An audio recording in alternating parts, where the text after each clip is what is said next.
Good. All right. We started out our council meeting for June 23rd at the Transit Center. We were welcoming 2 new electric buses and thanking the transition fleet folks. So now we are back in town council chambers and we are going to start with a presentation from Carla at the FERC. Go ahead, Carla. Okay, thank you. Can you guys hear me? Okay. All right, wonderful. Well, hello, council. Thank you so much for having me today. I really appreciate the opportunity to show up on behalf of FERC and share a little bit about what we have going on. We have some new fun and exciting things happening in the community that we just wanted to share with you. So thank you for having me. You can just roll down. Yeah, perfect. Okay, great. So one thing I've been realizing to start with is, what does FERC stand for? I think a lot of people assume that that we all know what FERC stands for, but FERC stands for the Family and Intercultural Resource Center. We've been around in Summit County for 33 years, so we have a pretty long-standing, trusted relationship with the community here. What we really are is a family resource center. So we connect households and people, mostly the workforce in Summit County, to essential resources and basic needs. Summit County can be a difficult place to navigate, whether you've been here for 1 month or 10 years. And so what we really try to do is make sure that people understand all the resources here, they know how to utilize the benefits that they have, and really where to get connected in case they encounter an emergency or an unexpected event. One major key point I want to touch on there is that second point that says we're community informed and community designed, which really means that we don't tell people what they need. We really ask our community, what are your needs? What are you seeing? What are trends? What are things that are happening in the community? So that way we can adjust and adapt our programs to what people actually need. Because we know that not everybody needs a box of a can of peanut butter and a tuna. They might need some poblano peppers and a head of lettuce and a box of cheese. So we really try to make sure that people are connected to what they truly need. Yes, I'm in control here. Okay. Just a quick overview. Our mission is opening doors and unleashing our community's potential. And that sounds a little bit strange to people when they first hear that, but it's really following up on, what I previously mentioned, that we believe our community members have the skills and ability to really take care of themselves and their families, and that we're really just giving them that little extra bump and that helping hand that they need to find their way and to achieve stability. Why is FERC here in this community? I think that we all know that this Summit County can be a hard place for people to live, even if you have resources. This is a study that I like because it's done by the United Way of Colorado. And what they did is they looked at each county and they did an assessment of who falls into this group called ALICE, which is asset limited, income constrained, yet employed. And that's really just a fancy way of saying that these families, they earn more than the federal poverty level, so they cannot be considered eligible for public benefits and sometimes other situations like affordable housing, yet they don't earn enough to afford the basics where they live. So unfortunately, 38% of households in Summit County fall into that, what we call gray area or the cliff effect. So we have about, 40% of our population that are really struggling in this gray area where public assistance doesn't reach them, yet they still have to work 3-4 jobs and are still struggling to meet their basic needs. What FERC tries to do with this subset of population is offset their cost of living, really provide food that can get them through the week, that affords them to keep their housing. We help them navigate complex healthcare systems. We really care the most about keeping our workforce here because we know if we don't have a workforce, we don't have an economy. And then we partner closely with other entities that focus on mental health concerns, which you probably already heard from Kellen earlier, that we're now co-located with Building Hope in the same facility, which has been a huge asset. And we've seen a lot of good outcomes from that already. And so do a lot of coordination across systems where we may not be an expert in everything, but we know a little bit about enough of everything in the county to be dangerous. Here's just a quick program overview. FERC, under our four core program areas, has about 25 to 30 different programs that we offer to meet the community need. So our biggest and most popular program, I would say, is our community food markets, just because it reaches so many people and so many folks know about it. Under our food market umbrella, we do have a food access advisory board, which is a relatively new group that's been meeting for about two years now in the county, that coordinates with Smart Bellies, Cafe Food Rescue, the Senior Center, or Meals on Wheels. And then we have 2 members from the Equity Coalition that have lived experience that are on this board. And we've created Summit County's first food sustainability plan. And we're working on different action items right now to really address food systems at a high level, rather than just coordinating how are we going to get these boxes of food out each day. So that's been a really great group that's focusing on efficiencies, making sure that there's no duplicity across different nonprofits, and really building on each other's strengths and resources. We have another program called the Peer Community. We utilize Strong Future dollars to run our Alma and Oxyone programs, which has been fabulous. Our Alma and Oxyone programs provide peer support to Spanish-speaking men and women. Because we have a lack of providers that speak Spanish in this community, these folks can get in-person peer support rather than having to go down to the Front Range or utilize telehealth.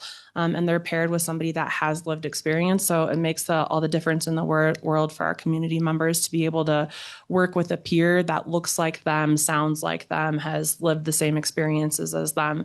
So it's a very popular and positive program that also has a number of different support groups and what we call pro-social events. An example of a pro-social event would be our very popular micro football tournaments for the Spanish-speaking men. We have 2 huge tournaments a year, now turning into 3. And so that is one of the pro-social events that we do that's turned to a huge success in this community.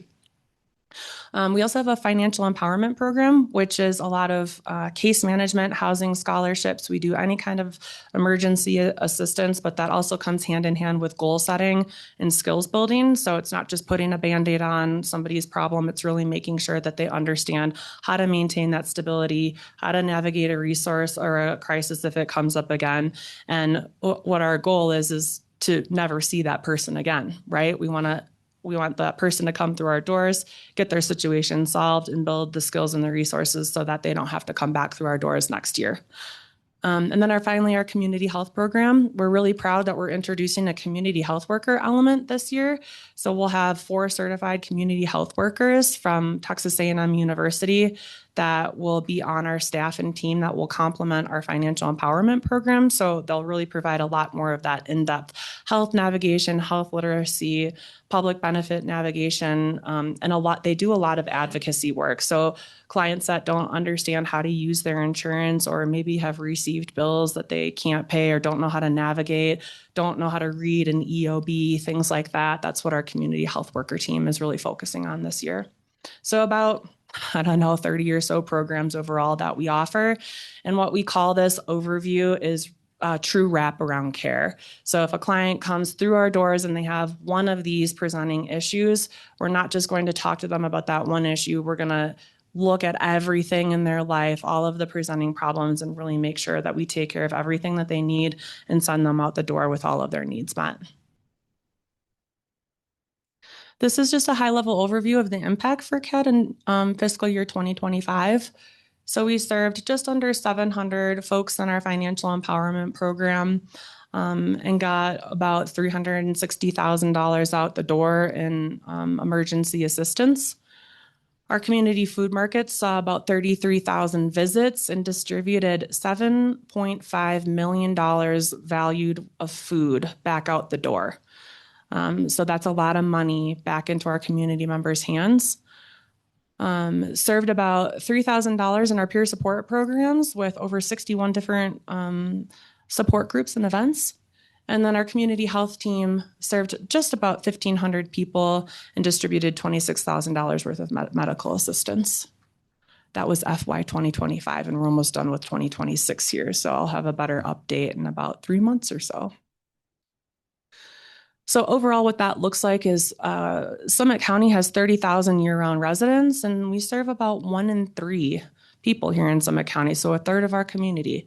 So FERC has a very wide and vast impact, and that totals about almost 40,000 total service deliveries, and all that really means is touch points.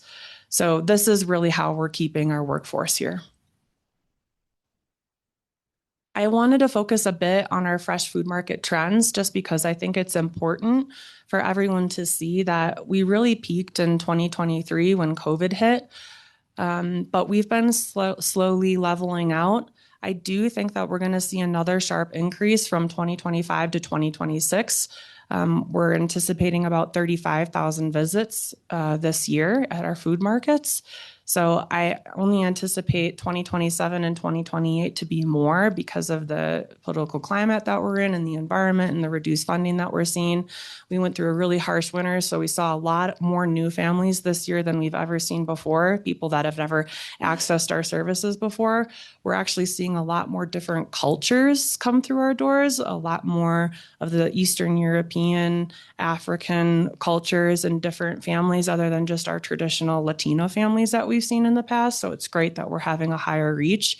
So we're really trying to be a little bit more culturally responsive in the foods and the languages and the services that we offer to meet those different people's needs. Let me back up real quick. I wanted to add a slide here, but I didn't have enough time about the future of food.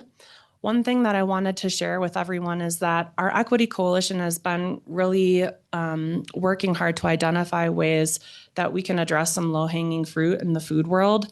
And what they would really like to see are more food access points in areas of the county that are easy to get to, that have 24/7 access. And so what we really are talking about here are refrigerated lockers. We're working with the FAB, the Food Access Advisory Board, to look into some funding that is working really well in Routt County. They have some bear boxes that they've put into remote neighborhoods that are weatherproof and animal proof, where they can put shelf stable food and people can also donate food. And so we'll be working with the Equity Coalition to determine points where those bear boxes can be placed. So we'll have some remote 24/7 food pickup locations, and then potentially looking at points in the county like transit centers, and transfer stations, libraries, potentially rec centers that we'd like to talk about. That could potentially be sites for refrigerated lockers where people could place their food order and pick up their order along their typical work or day routes to pick up their box of food on their way home. So that's really the future of food that we're looking towards, because people, while they appreciate the food markets at times because they want to come in and get those wraparound supports, there are other times when convenience is queen and they just need an easy location to pick up their box. Going the wrong way. As you all know or should know, we are in the Soul Center. We want to thank the town of Breckenridge for everything that you all have done for us to get us to this location. It's been quite a journey. We've been there for about 3 months now, and it's been nothing but absolutely fabulous. We still look around every day at the facility and the offices that we're in, and we can't believe that we're there. It's been an amazing experience for our clients to come in and get a box of food, shop for clothes, go upstairs, see their Building Hope events coordinator, and then maybe talk to their caseworker. It's truly what we call a community designed building, and we're really seeing the efforts of that even after I've only been there for 3 months. We can't imagine where we're going to be in 3 years from now and what that's going to look like. It's been a beautiful opportunity, like I said, and I think that we're still gaining traction. Clients are finally getting used to the new location. We've got the 2 bus stops, the electric bike, the Breck free ride is over there, and so that's getting a lot more traction, and we're just so happy to be there. And it's been full circle to come back and be back again kind of with our sister organization, Building Hope. And like I said, we've already seen a lot of the good partnerships that have been coming out of that, so that's been fantastic. The big announcement is that the thrift store is open. We finally reopened our doors about a month ago. We've only been open 3 days a week, Thursday, Friday, Saturday. However, after the 4th of July, we'll be back and open a full 5 days a week, Tuesday through Saturday, 11 to 6 p.m. And so come visit us at the thrift store. We're accepting donations, currently only clothing, shoes, and accessories at this time. And that's largely because we don't want to duplicate services in the community. There's a lot of other thrift stores that do household goods and furniture, and we already partner with those entities like Habitat Restore to offer vouchers to our clients for those supplies. And so we're really focusing on affordable clothes at this time. And then there's a little extra blurb about the Food Access Advisory Board, who those partners are. The Summit Foundation really convened us. We are funded by the Colorado Trust Foundation down on the Front Range, and we have 1 more year of funding through 2027. We're finally getting a website up and running, and so we hope to really be able to sort of publish our food sustainability plan and start really kind of showcasing to the community the work that we're doing together as a team.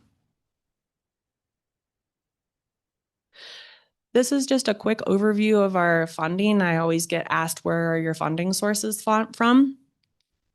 The way that this chart reads is red is government and blue is foundations, but really how you should read this chart is that red and blue is grant funding. So the red and blue big pieces of the pie are all grants that are coming in that we manage at any given time, and then the rest is other sorts of income. Any questions about that? Okay. And then this is just really a thank you slide to the towns in the county for providing the generous funding of nicotine dollars that you've provided in the past. We were so grateful for the money that we've received. We just wanted to show you a little bit about our actuals. Our general operating fund at FERC and for most nonprofits is your most important fund. It's gotten harder and harder to find funding for general operating. Every grant is now typically restricted to certain programs or activities. And this nicotine dollars was really impactful for us to be able to put that to our general operating funds, because when things happen and we have to plug holes here or there or pivot, we can pull from our general operating and make sure that we can fund programs when we need to. You can see here that on this pie chart, that $500,000 and this is actuals for this fiscal year. So what we've brought in total for general operating so far, 32% of what we've brought in has been comprised of those nicotine dollars that we received. So just a huge thank you for your support and being able to utilize those dollars. We know that the process looks like it might be changing for next year, but our advocacy piece here is that that was a crucial piece of our funding, and we really appreciated those dollars, and we will be applying for that funding going forward next year. How can the towns help? Just keep doing what you're doing. Supporting us, advocating for us, lift up those voices of the community members who are in need. We really need to listen to our fellow neighbors. Spread the word about what you know about FERC and what we're doing. Get people through our doors. If they're struggling, we can always help. If we don't have the resource, we'll get them to where they need to go. And we always need volunteers. Just to run the food market alone, we open 8 to 10 shifts every 2 hours. So it takes an army to keep that food market open. So please sign up for a volunteer shift or get a bunch of your coworkers together and come out and support. We also have shifts at our thrift store now too. And that is really all I have for you today. Any questions? Thanks, Carla. Questions? Easy crowd. Yeah, we must be pleased. Thanks so much. We're Yeah. very excited to have you guys in the Soul Center and happy to have you at this end and also at the north end of the community. So I think that's wonderful. Great. Okay, thank you. Thank you for coming in. You're welcome. Okay, we're going to move on to Planning Commission decisions. They had a big conversation. Oh.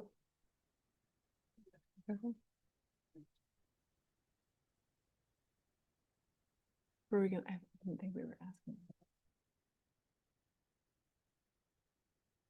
I didn't think we were asking that question. Any questions on that conversation? I think from our perspective, it was really something that we'd like to continue to keep an eye on, is just sort of, I mean, that conversation seemed like one that the Planning Commission might want to continue looking at and providing information to us. The so folks know, it's conversation around a contributing structure, and there is no active permit on that. So if you guys have questions, feel free to ask. And then we did chat with Mark and Chris about that today as well.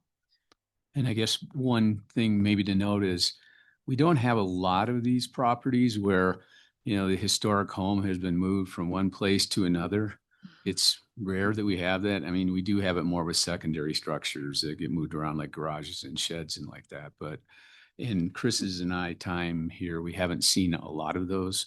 But certainly it's something we could do a kind of a inventory of and see how many are out there and potentially could happen in the future. This is not a totally isolated situation, obviously.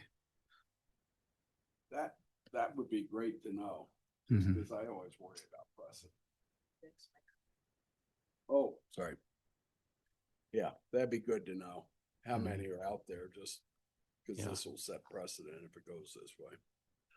Yeah, I think what we want to just pay extra special attention to is just the historic district as a whole, and that moving these properties around or out of the district and what that overall impact is, especially to people just coming to the community to look at these older, they don't know that's been moved, so it's not historic, And so I just think that even though it may not be a loss on paper, it's sort of a loss overall. So just to know that the number of properties that we could be looking at and whether it's worth talking about it more, I think would be And in good. this particular situation, it is still a contributed resource. Yeah, It was built in 1902, but it was moved yeah, to make room for the Grohl apartments that are there now.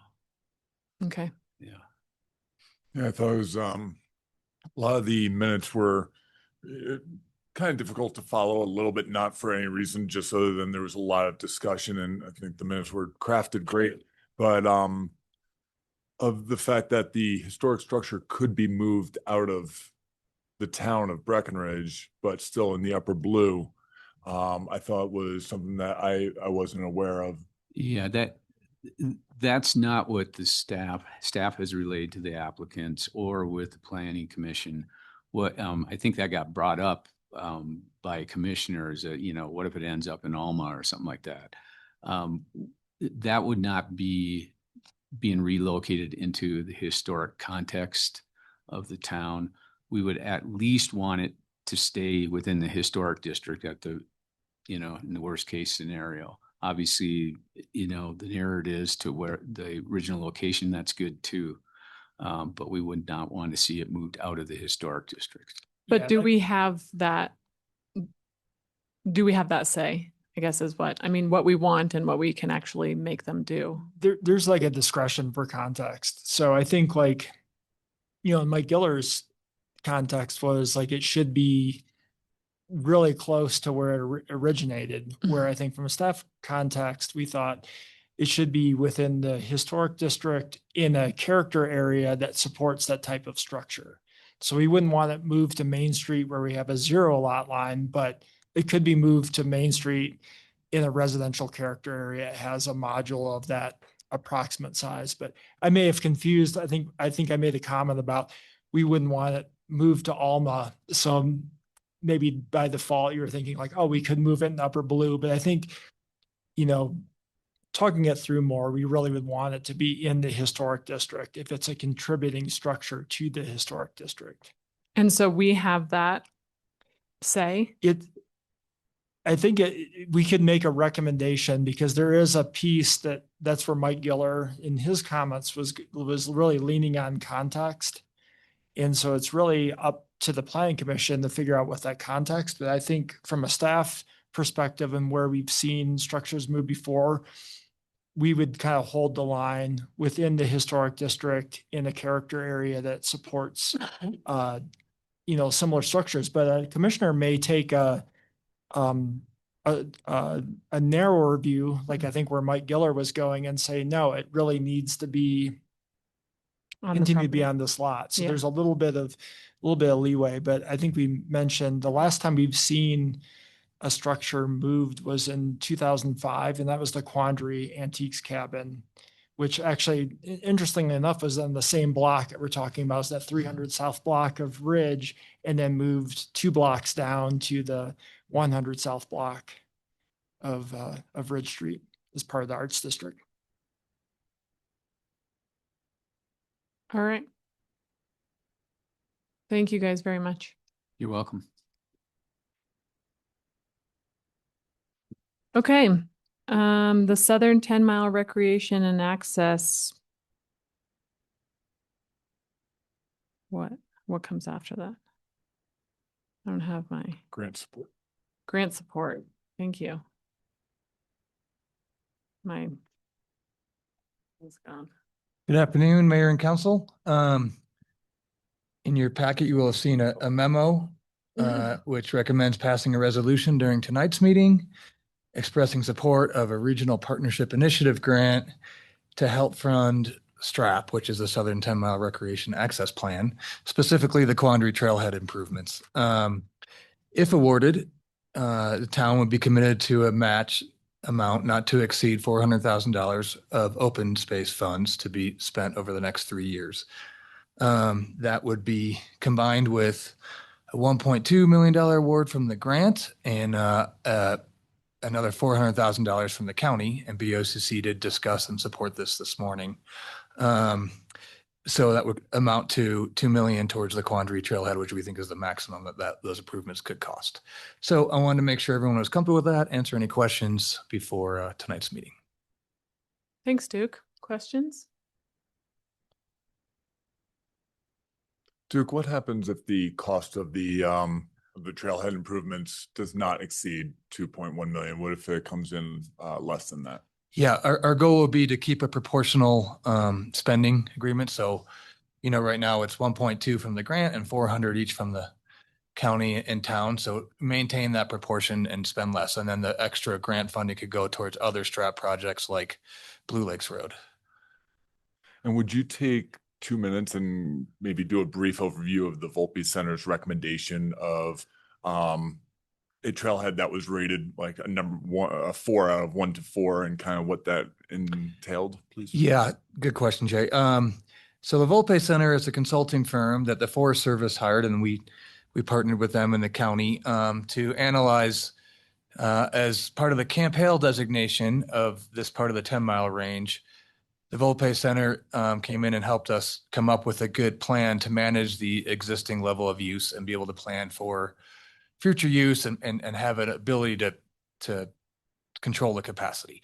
And their recommendation for Quandary specifically, but also they had recommendations for Spruce Creek and McCullough and Blue Lakes because they're all kind of connected. And the goal was manage the existing visitation and protect the resource and provide the amenities people are looking for. And so specifically for the Quandary Trailhead, the recommendation was to increase parking capacity. And by doing that, you could meet current demand, decrease the price for reservation, so decrease that barrier a bit, and use the income from parking to make the shuttle service free. And then also improve the amenities, have vault toilets, have a better kiosk, have a better trail connection, pave the parking lot. That's going to reduce staff labor and maintenance time. So those all came out as a result of our work from Volpe, and then a big public engagement process that, we've spoken about this at council and BOSAC, but also there have been open houses and public scoping from the Forest Service and kind of getting us to this point, which started with guidance from Volpe. Great. And I guess my last thing is, have we partnered with the county to buy parcels around that trailhead for this specific use? Yep. Thank you. Yes. Scott could probably correct me on this, but past decade or so, we've been accumulating parcels on and around the Quandary Trailhead. In 2024, we bought the adjacent parcel to the north to allow us to expand the trailhead if we chose to do so, which now we can. So this is kind of the culmination of that slow acquisition of property parcels around the trailhead. Great. Thanks, Duke. Thank you. I think it's just worth stating because I think for some people it might be confusing why we'd spend this kind of money so far outside the town of Breck. And I know that some of those folks are visitors to the town of Breck and spending money here, but I think it was really helpful for me to understand that this is actually part of a much larger grant request that really impacts all of our partners in Frisco, Forest, County. I don't know who else, but it's a $2.5 million request with 4 million in matching funds from partners, I think was really important. It's like, if we don't come to the table with this for property that we do co-own with the county, then this whole sort of grant might fall apart. So I think that was an important consideration for those folks who aren't really clear on why we'd spend this kind of money in these times when we're really trying to be as cautious as we can with funding. Yeah, thanks, Kelly. It was, this grant is actually going to be submitted by our regional partnership initiative. So that's a countywide coalition. And that sort of is a testament to all the stakeholder support because they've made it their number one priority. And so it's countywide. That's great. Yeah. Thanks, Duke. Thank you. And I'd also say additionally, our guests love to hike Quandary. I mean, it is a very prominent activity for the guests of our town. And to ease the frustration of parking up there is a A great thing benefit. as well. Thanks, Dick. Thank you. Thanks, Duke. All right. Yeah. Okay, we're going to move into public projects update. Shannon, welcome.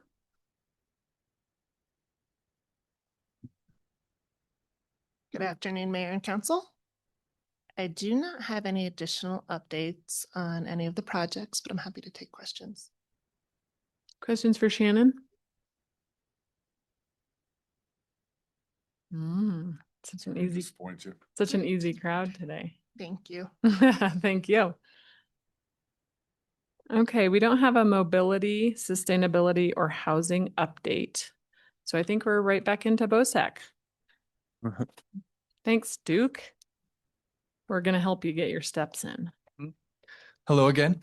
In your packet, you have the minutes from last week's BOSAC meeting.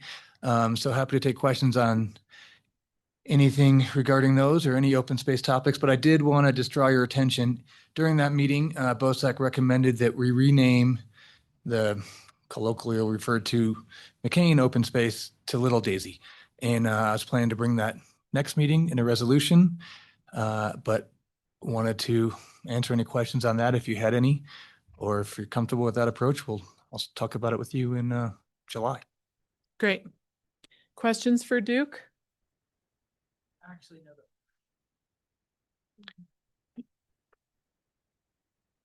Sorry. I don't know the origin of the Little Daisy name. Well, it is the name of a mining claim just outside of the town limits, but it was discussed and recommended by BOSAC in 2023. And I think there was still a lot of support for it in this meeting. I mean, I don't want to speak for every member of BOSAC, but it seemed to sort of capture part of the mining area, a little bit of beauty during that time, and then it was creative and a little bit light, and it garnered widespread support on BOSAC. All right, so are we ready for Duke to bring a resolution? Yes, I think it's, and I think Duke did a great job on the memo. And I also, before I even start into that, I want to congratulate Duke and his team on being BTO's Business Partner of the Year. Thank you. I thought that Good work was there. fantastic. I think you guys have gone above and beyond when it comes to partnering with different organizations within town, and this Wildflower Week has really provided them with the ammo to do a lot of good work. So thank you for that, and congratulations for the whole team. But in the memo, it says it was a majority, like 5-2 vote. And just for a little context, there was one member who loved El Prado, but was fine with Little Daisy, and another one that really liked Willow Bender. And when we spoke about really making the 3 or 4 different trails inside of the area being, Willow Bender or some other of those appropriate names, they were also in favor of Little Daisy. So this it really wasn't a contentious division of BOSAC whatsoever, and there was unanimous support at the end of the day. And so I think that this will go far in for BOSAC's recommendation, and I think it will bring a little lightheartedness.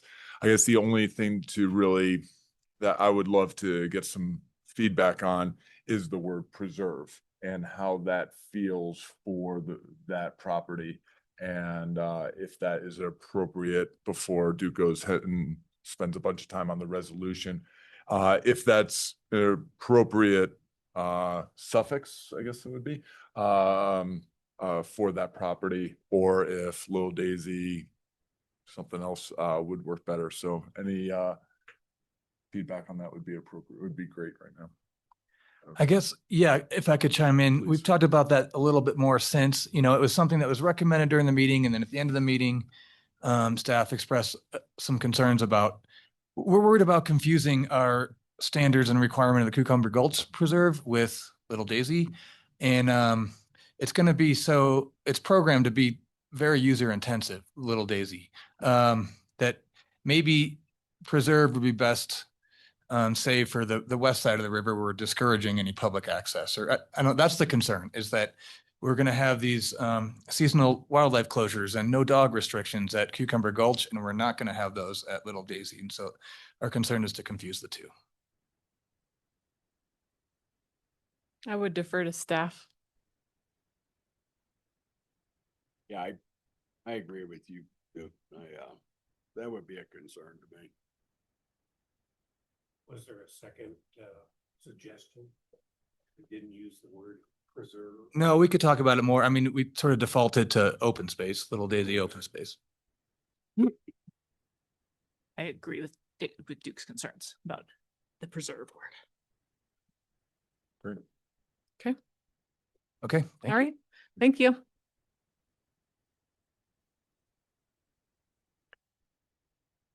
All right. In committee reports, there was only one, liquor and marijuana. And now we're into financials, Laura and Kyle.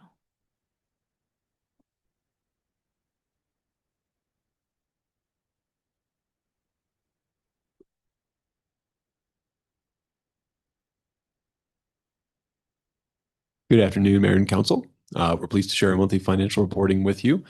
I'll lead with a discussion of tax revenues and then hand it over to Laura for our May financial reporting. And we're happy to take any questions that you might have to follow.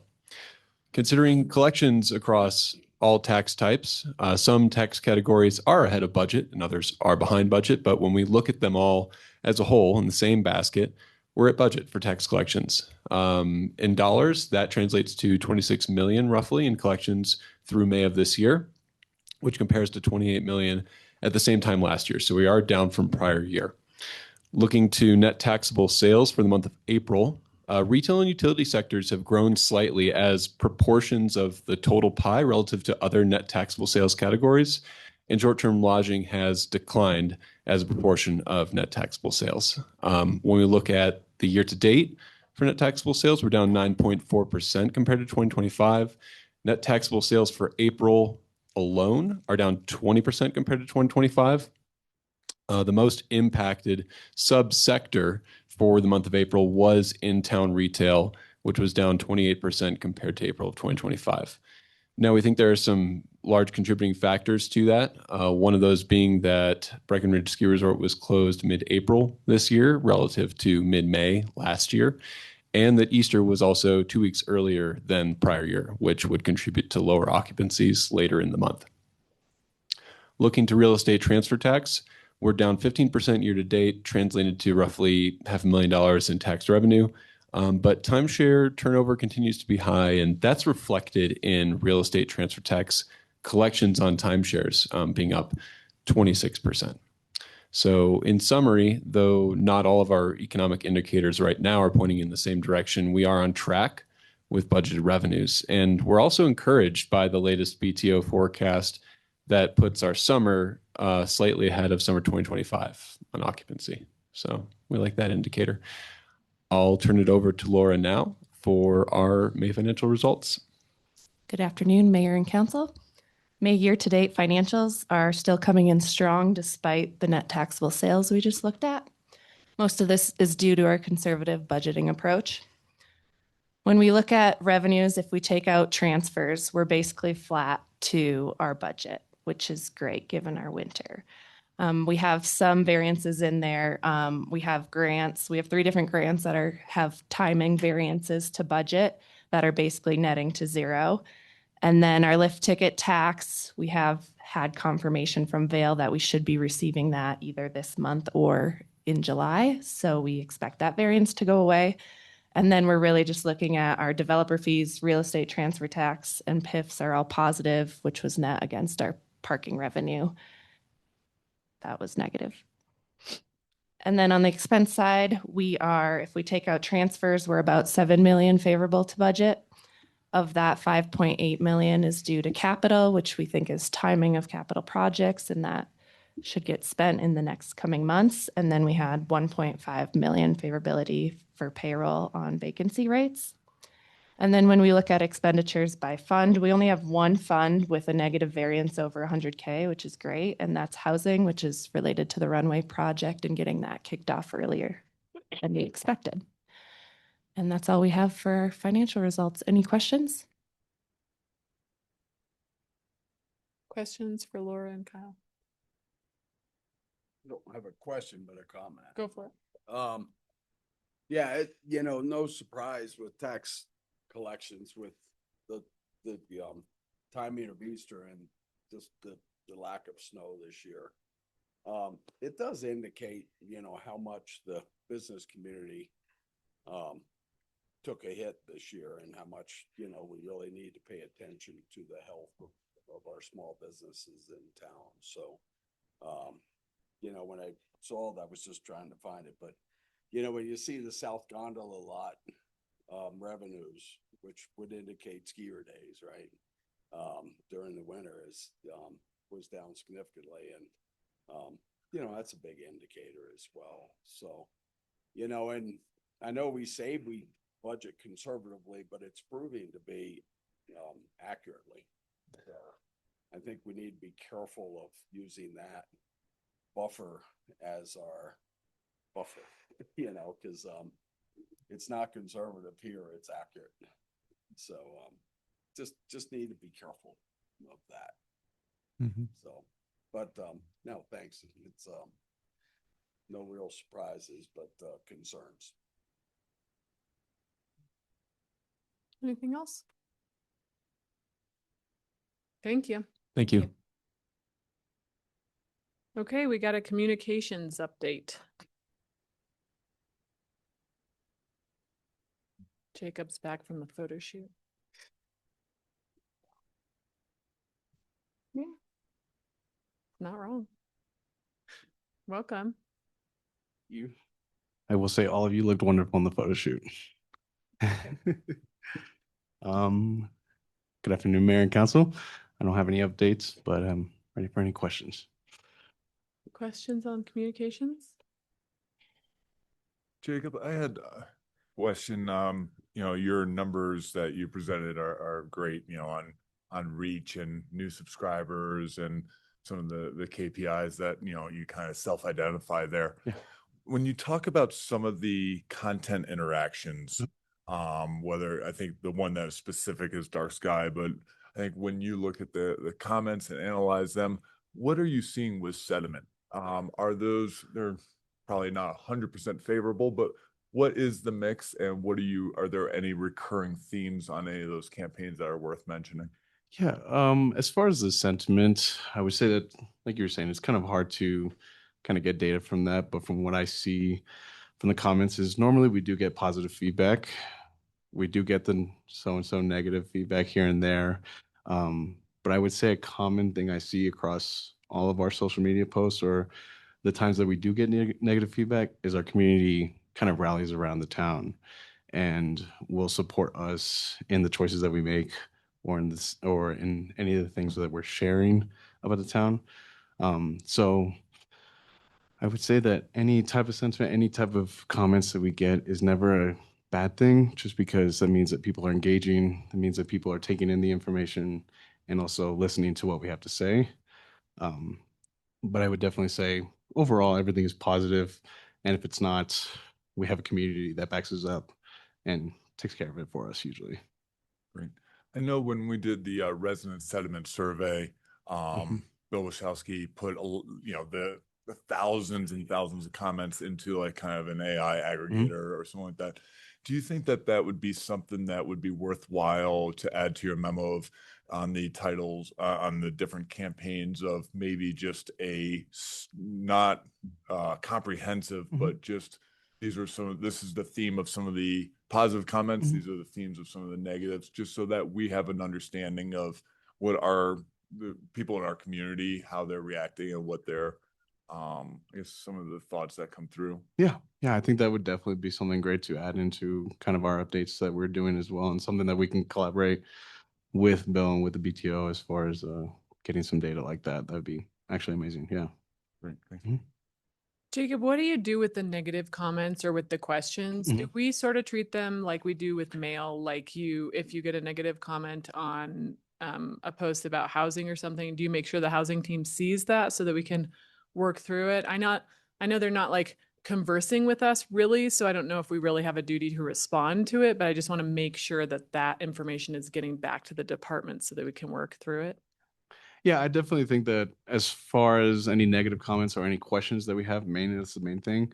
We definitely tried to send it out to the department that could answer it in a well-mannered form. Great. But at the same time, we never tried to delete a comment or try to hide something from the community. Yeah, so we don't delete comments. We don't hide any comments by law. We're required to keep everything on there. We don't engage unless it's a question. Yeah. So that's probably kind of the best answer.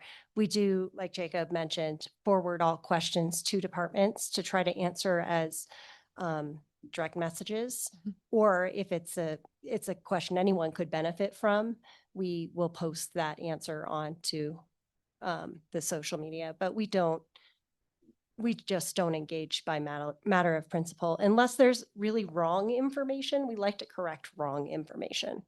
Yeah, I get that. And I support everything that you're doing. It sounds terrific. I think the only thing that I would like to know is that if we are having a lot of negative feedback about something, that information is being conveyed to the people who have some power to maybe, fix it or Sure. consider it. Yeah, absolutely. And I totally agree, Kelly. And I think we generally do that.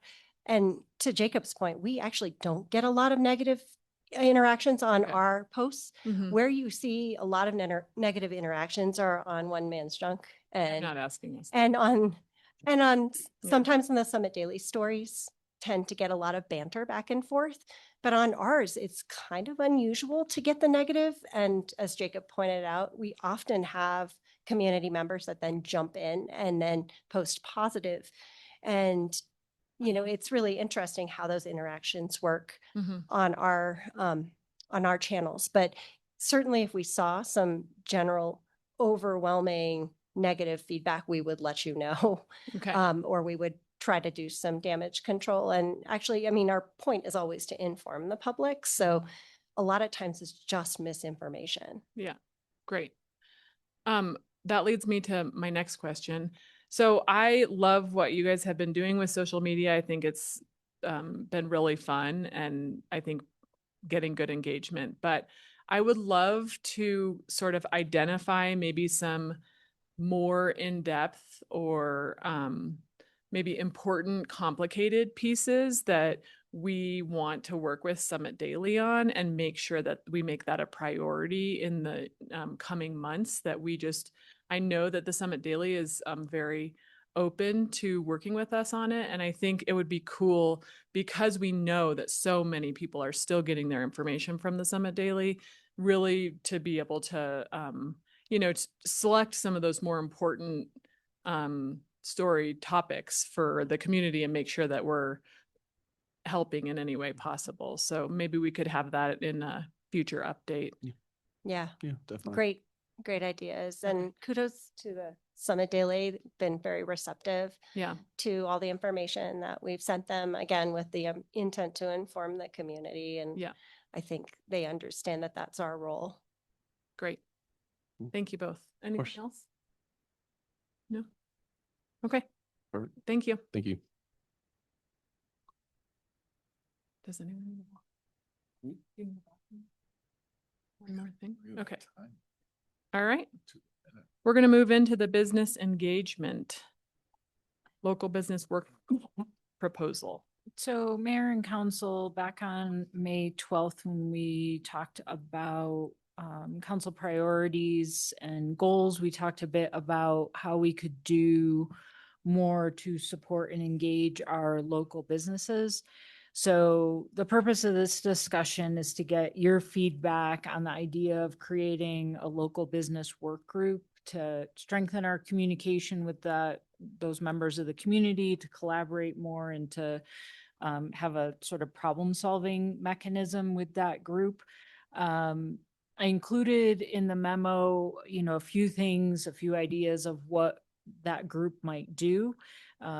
Like identifying barriers to the success of businesses, especially in this difficult time, generating ideas to increase business activity in town, potentially supporting the expansion of businesses, and also providing input on town initiatives or policies that might have an impact on businesses. So I'm happy to answer any questions you might have, and really kind of looking to see if you're interested in this. And if you are, then staff would work on it and kind of come back with a structure for how we would populate that group, and then, how we would move forward with it.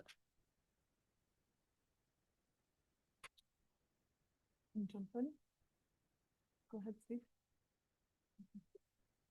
Well, I think we've had this discussion and it's a great idea. We really need the feedback. We're making decisions all the time about events and closing the streets or not closing the streets. And we don't really know, if people don't tell us, how our decisions are ultimately affecting the local businesses for plus or for minus. So I think it's a great idea. I'm fully supportive of it. I think there's it is well known that there's a law of diminishing returns, right? When you have, and with committees, that can be one of them. When you have too many committees with, that are trying to do too many things and stepping on each other's toes. And I truly believe that this proposed business engagement group, economic development committee, whatever you want to call it, will fit a niche that is currently being unaddressed, or not unaddressed word. Not addressed. I think that we still have the ability to form ad hoc groups if we're looking to specifically look at something that's affecting a particular part of the Blue River Pathways. We can, have outreach to those exact businesses. But for something that a downtown corridor group that can really see and hear our support for them, and that their ability to support town by having greater understanding, I think could be a unintended benefit of this group. And I really look forward to seeing, some of the things that we discuss on a bi-weekly basis, that whether it's code changes and lighting and employee mitigation and concerts and whatever it might be, having that flush through another lens that doesn't hold us to accountable for that, but it provides a new dimension that and the opportunity to have a dialogue and have a greater understanding that then can be diffused to others. And I think that this could be a very pragmatic group that looks beyond their own four walls and as the downtown corridor as a whole, and be extremely effective in a, could be a temporary manner or beyond. Yeah, I agree with Jay. Well said, Jay. I think there's also an element of urgency to it. We've heard from some of our, the retail group, the restaurant group, and the lodging group, and they all have concerns, and I think this could be you know, an ad hoc group that would be a great conduit of communication both ways, you know, you know, I think it'll be most effective if we get the right people on it, and I think you know, this could be an opportunity to see how effective this type group is, to see if we really want a advisory committee or not, who knows? But obviously that's a longer process and a bigger commitment.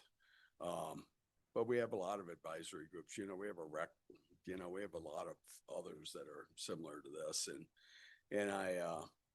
yeah, I'm very supportive, and you know, I think maybe a couple of us on council with some staff could identify people, maybe Lucy, and just identify people that may, you know, have a constructive approach and some breadth of knowledge of any potential issues and what we're doing well. It's an opportunity to get feedback on some of the things we are doing and to make them better. So, you know, it's a two-way communication. So, yeah, I'm very supportive. I appreciate this coming to us.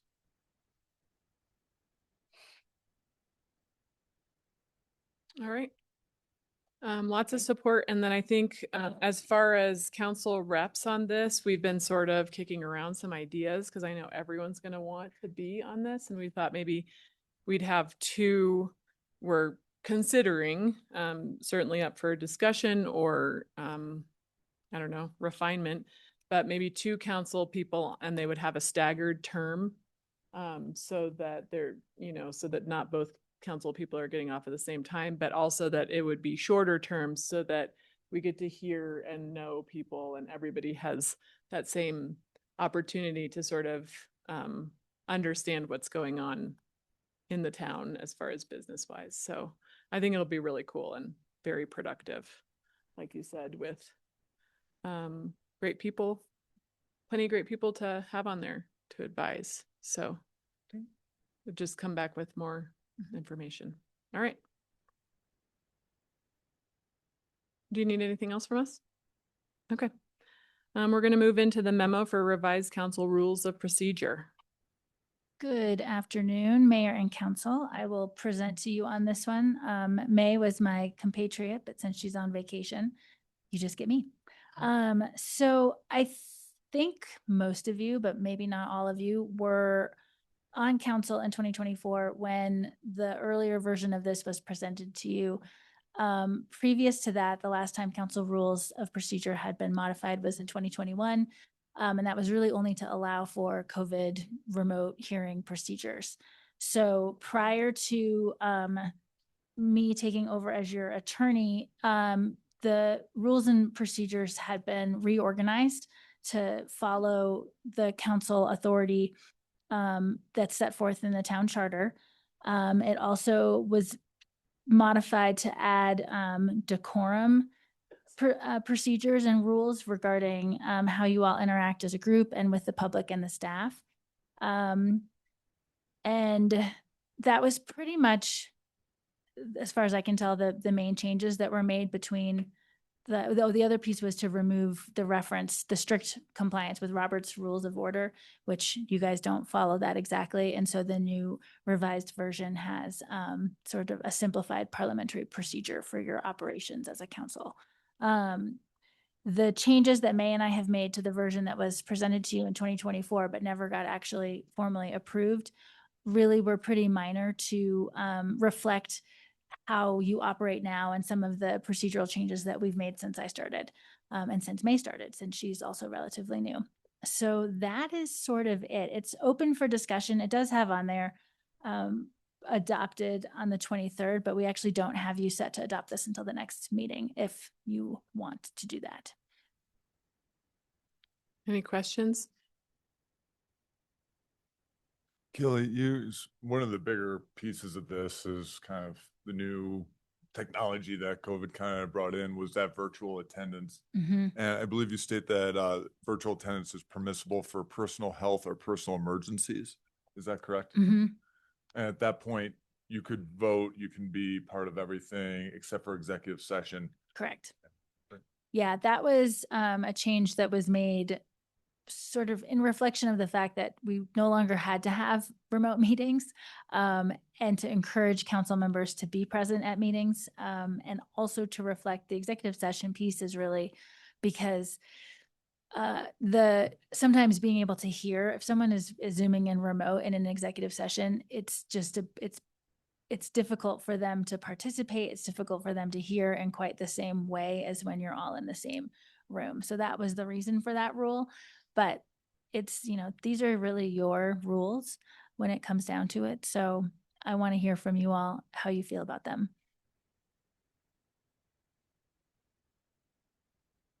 I think the other thing is that if you're out of town on vacation and you Yeah. don't need to be zooming into a council meeting, it's better for everyone if you're either here and then you're completely allowed to go on vacation. So don't need to make 2 a.m. call in. We're not being here as a participant, you may choose to just listen in. So that capability is important, but not as a present, not Voting voting out as member. present voting member. Exactly. Because I think that's useful sometimes if it's a Totally. subject, that you're involved in. Absolutely. It's All right. hard. We tried it, it's hard. Yeah. Okay. Any questions? Great. Okay. And Thanks if for wrapping you, up. no problem. If you have anything after the fact, feel free to let me know because I can incorporate it into the version for adoption. We can have further discussion if needed. There's not a huge rush on this, but we do have it on your agenda at the next meeting for adoption.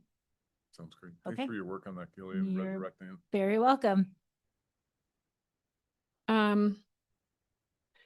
Is it easiest if we have a break and then come back for executive session, or just call the executive session and then have a break? Session and then take a break because Yeah. then People don't have can to come back Take in. their time Yeah. getting out of here while you guys. Okay, great.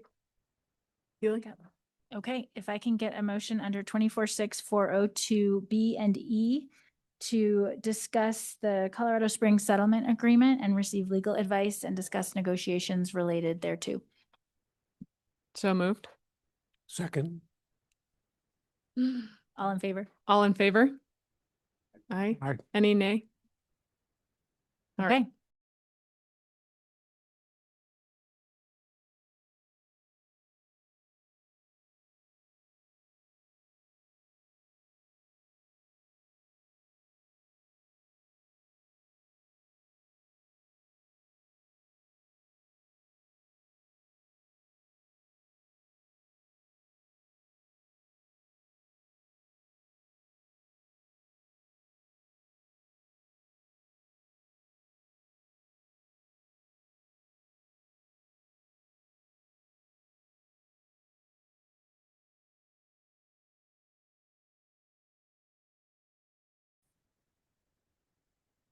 Yeah, that's the big deal. That's a very big deal. And of course, luckily, we're at the headwaters, where it all comes from.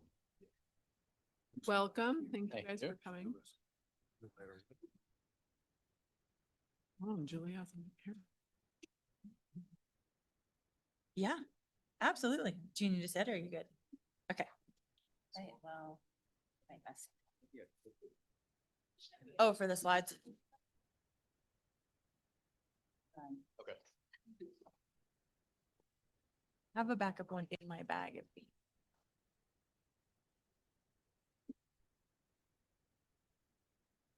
Oh, there we go. Thank you. Yeah, I'm just gonna tell her we're back. Oh, perfect. Oh my gosh. What happened?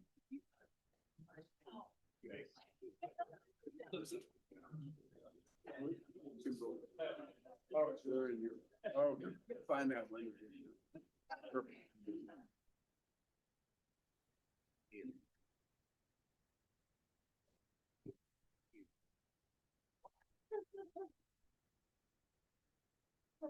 She for sure doesn't want that. I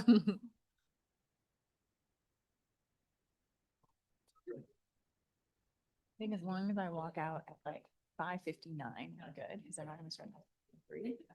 And I talked to everybody and was like, don't worry. All right, You're coming. should we, are we ready? I'm gonna try to be Yeah, it. exactly. So,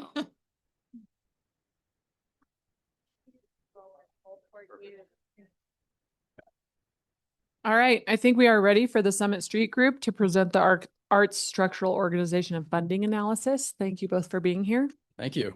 Just some quick introductions. My name is John Carner with Summit Street Group. And I'm Jenna Bueller with Turner and Townsend Heary, working with SSG. Good to see you all. Great. Well, I appreciate it. We will jump right into the presentation. And again, I think the council is aware of this. We have a report that's some great nighttime reading material that we'll be following up after this presentation. This is a summary of some of the findings. This was also presented to the steering committee on the projects yesterday, so they have a chance to see a preview of that with representation from the arts and cultural community. Okay, we will jump right in. A couple slides I want to set the stage to in the report readout that we have do with all of our reports to our clients, and this is, I think you've seen this is a quick recap of what we did over the last 4 or 5 months. We really started this effort in March. We had a document dump really from all the participants. Appreciate the town's support in that. We had some on-site interviews in late March. We followed those up with some virtual interviews in April. We started consolidating our key findings in May. Did a couple targeted follow-up calls, and have a report here in June. That's an accelerated timeline. We initially planned for a 6-month timeline, and we're happy to adjust that so the folks could the town can consider some of this as part of the budget process for 27. And you see the folks, we had a very extensive outreach effort across all the entities that we've met with. Okay, I'm gonna let Jenna talk through a little bit of the highlights of our report, along with the components. If you remember, we are partnering with CPG team on the broader master plan effort. So I'm just going to go over this a little bit high level in terms of what the objectives were. We came to you with some questions that were being asked, and this is really what's here. This is really looking at operational responsibility, programmatic responsibility, roles and responsibilities as to how all of those come together. What are lessons learned that maybe can be taken in by the town as best practices, where others are doing things differently or having different impacts. So that was sort of the basis of where that started.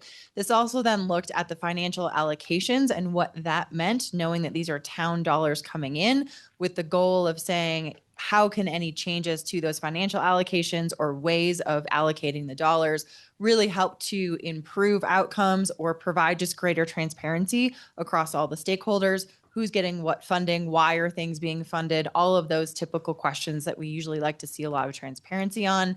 And then really digging into the current facilities, both the performing arts facilities and the visual arts spaces.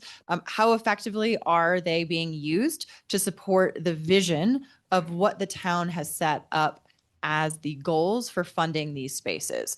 So when we talked about use of the facilities, there's a lot of different definitions that we'll get into, but really, how are they being used? How are they being activated? And what's the quality there? And then coming down to what strategic operational changes or investments, financial investments, time investments, might the town want to consider to strengthen the effectiveness of what your arts and culture ecosystem is here. Now, this is going in tandem and a little bit ahead of the larger master plan. So just to remind you on the master plan components, we're really finding out from them what types of arts and culture programming, activities, events should the town produce. We're looking structurally at who should be managing those and operating those, but you will continue to get feedback throughout this process in terms of you should do more of this and less of this. The community wants this. That's sort of outside of what we've been looking at, but that's feeding into what we're doing here. Appropriate distribution of programming and event types, resources allocated to each of those different types of activities? And then how should all of the facilities be used and which of your activities need to be used at your facilities? I think the challenge here with this plan is you don't just have one facility, you have multiple facilities that are purpose built for different things. And we want to make sure that that all fits here in the goals moving forward. So that was what we tried to frame this on as we move forward. And I'll just say, right, the master plan effort is continuing going on through the rest of this year. Our goal was to present recommendations that could be adapted really for any of the outcomes that came from the master plan effort. So it is intended to adapt based on some of the feedback received through CPG's work. Okay, a couple ground rules. I will not read through all these. I'm going to hit on the most important ones in our book, which are the last two. Essentially, what we are saying is, right, we had a really just want to applaud. I mentioned this early on with the steering committee, and I think we were earlier with council. Everyone's kind of support and openness in this effort. Really great feedback from all the stakeholders. Really commitment to this process and honesty in their input. So I want to just say, right, any shooting of arrows, direct them to us, right? They should not go to the participants. I don't want anyone to say, well, that report is in there because of this person or that entity saying X. This is our report, right? So typically they say, don't shoot the messenger, shoot the messenger. And finally, this is something we've just say with all this type of work. My parents would always say, you can never have everything you want. There's no perfect model, right? So our goal is to work on an effort and recommendations that we kind of reduce friction, efficiency and outputs and outcomes. We also told the steering committee, and we'll reiterate this today, if there's someone who said that's exactly what I wanted, I get everything I wanted, then we probably screwed up. Okay. Our goal is to make sure that the stakeholders say, yep, I understand where we're going. That makes sense to me. Maybe I would have tweaked this area a little bit more, here, right or left. But we understand that there's give and takes across this effort. We want to make sure that's awareness for the full group when we read the reports. Okay, let's get into the fun parts. Well, this is my last thing. We just reiterated this before, but you guys have a really great program that's happening here today. Terrific facilities. You really should be proud of what you have. Again, these are all recommendations really just to help strengthen and empower the activity that's going on right now. Okay, we're gonna try to go through. Again, there'll be a lot more detail in the report that follows up. We're going to give you essentially the key findings that we found in our analysis, and then also some highlights of the recommendations that we have. We are bucketing our findings and our recommendations in really two buckets. One is focused on the delivery model. So how is arts and culturals being programmed and delivered today in Breckenridge? And the second is how and who are decisions being made. So essentially governance and decision making. Okay. So just think of those two high level buckets. This is a high level, again, a lot more detail in the report, but high level feedback of kind of some of the key insights we got from stakeholders. Okay, this is a summary of it. I hate to say, really it should say existing model is not working. It's not working as efficiently as I think as effectively as people desired. So it was, hey, there was a really strong consensus across all stakeholders like, hey, we are producing here, but there's opportunity for change. And we're willing to support that. We talked about, there was feedback to say, hey, there's conflict right now. And I talked about this at steering committee. It wasn't that there's concern on conflict. That's normal. Jenna will talk a little bit about that in some of the facility usages. The concern we really raised and we want to emphasize the council was there was concern on conflict and not an ability to resolve that conflict, right? They felt kind of boxed in or reserved. And so we want to remove some of those barriers so we can move past that conflict. A council have had this feedback, and I also think the stakeholders did, that there was a desire to not only do what we're doing today better, but also do more. So an expansion of more. We talked about some of this earlier with steering committee. Hey, we understand some process of administration, but there's opportunity to streamline some of that. Stakeholders provide that feedback, and we have some recommendations on how to do that. And then shifting to the decision-making and the governance structure, we had a lot of feedback from folks that saying, hey, I feel like I'm being pulled in multiple directions. So I have getting feedback from one entity or another. Sometimes I'm being told to go up, sometimes I'm being told to go down. We wanted to document that. The last three are all kind of related. There was a concern on, maybe a confusion or mistrust on funding and financial reporting. So I don't think it was a mistrust of nefarious action. It was, we don't understand this. We're not sure we're quite aware of it. And when you have that misunderstanding, you lose some of that trust, both on the decision-making process for arts and culture, but specifically on the funding and allocations from the town. And then related again, that maybe lack of access to how those decisions are being made. Okay, I'm going to tee this up early on because it's really important. Kind of the main framework of where you've seen our report. We wanted to try to set a high level framework of really what we see how arts and culture are delivered across municipalities that we've worked with in the past. So this is a 30,000 foot view of really the typical three typical models that we see when arts or culture are delivered. The first is a municipal center department model or town-owned model, where you have the town is the primary deliverer and manager of facilities and delivering or curating the arts and cultural programming activities. Okay. They may not be out there actually doing the performances, but they're managing the contracts, they're scheduling facilities. They are doing it really in-house, making decisions not only on what's happening, but also on some of the creativity of that activities. The second is this kind of town-owned, they still own the facilities, but you contract with a single entity to essentially be the primary agent of the town for delivering on those activities.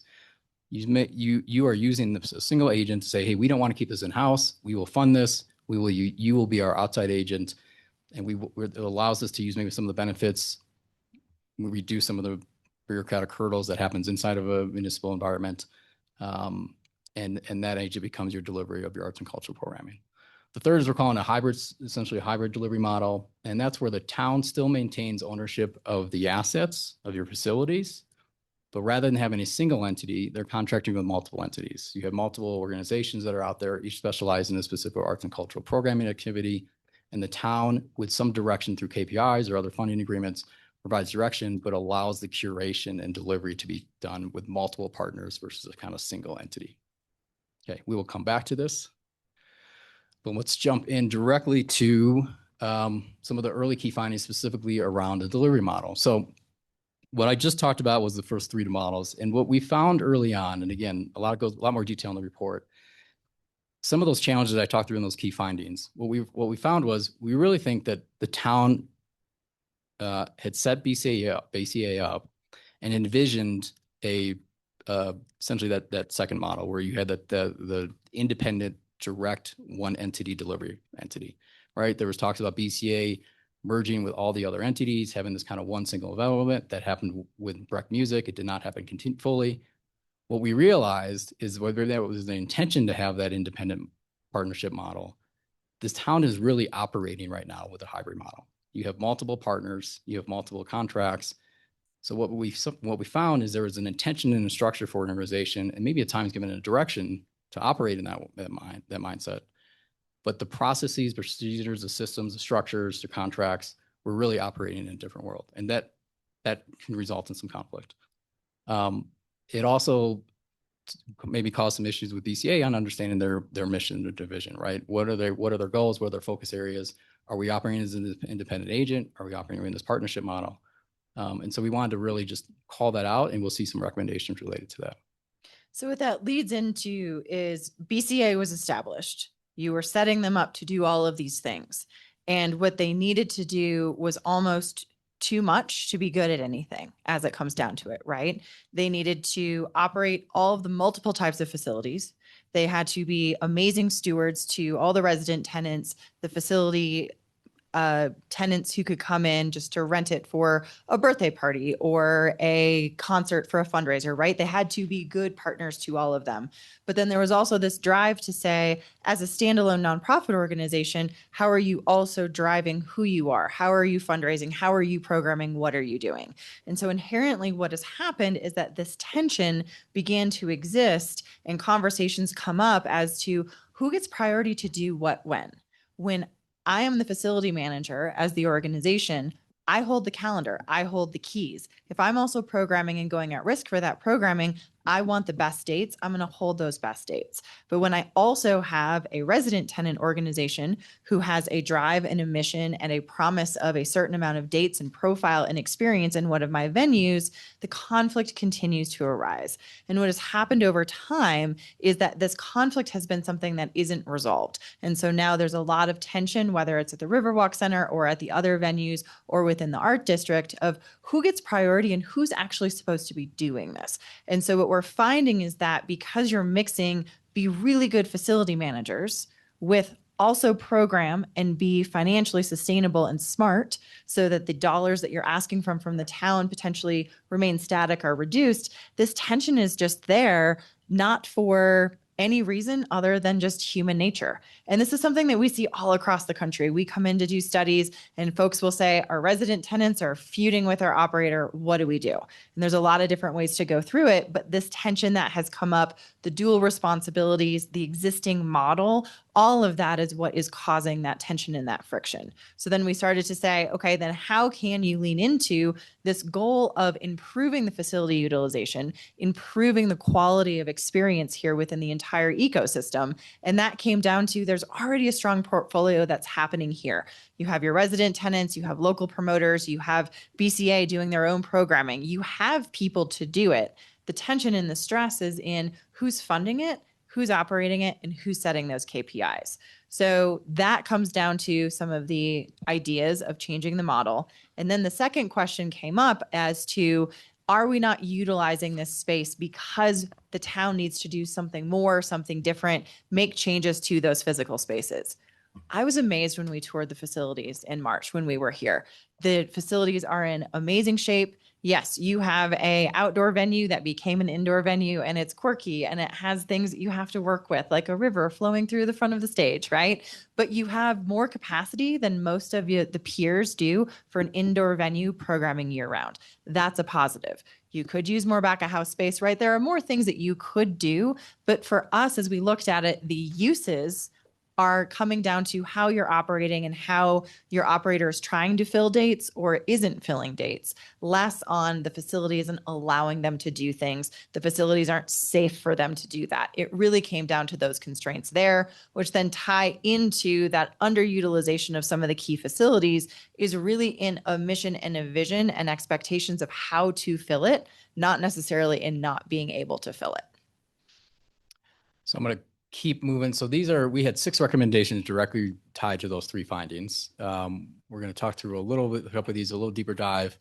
Like I just mentioned, so there's that conflict where there was this vision to have that independent model.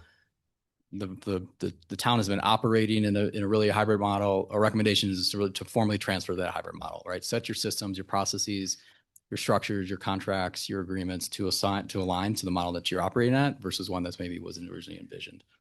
Part of that would be that the town would take on full management responsibilities for the facilities. So they would be responsible for calendar management, O&M and CapEx, and really contracting with the decided who they want to pick the programming or activators of each of the facility spaces.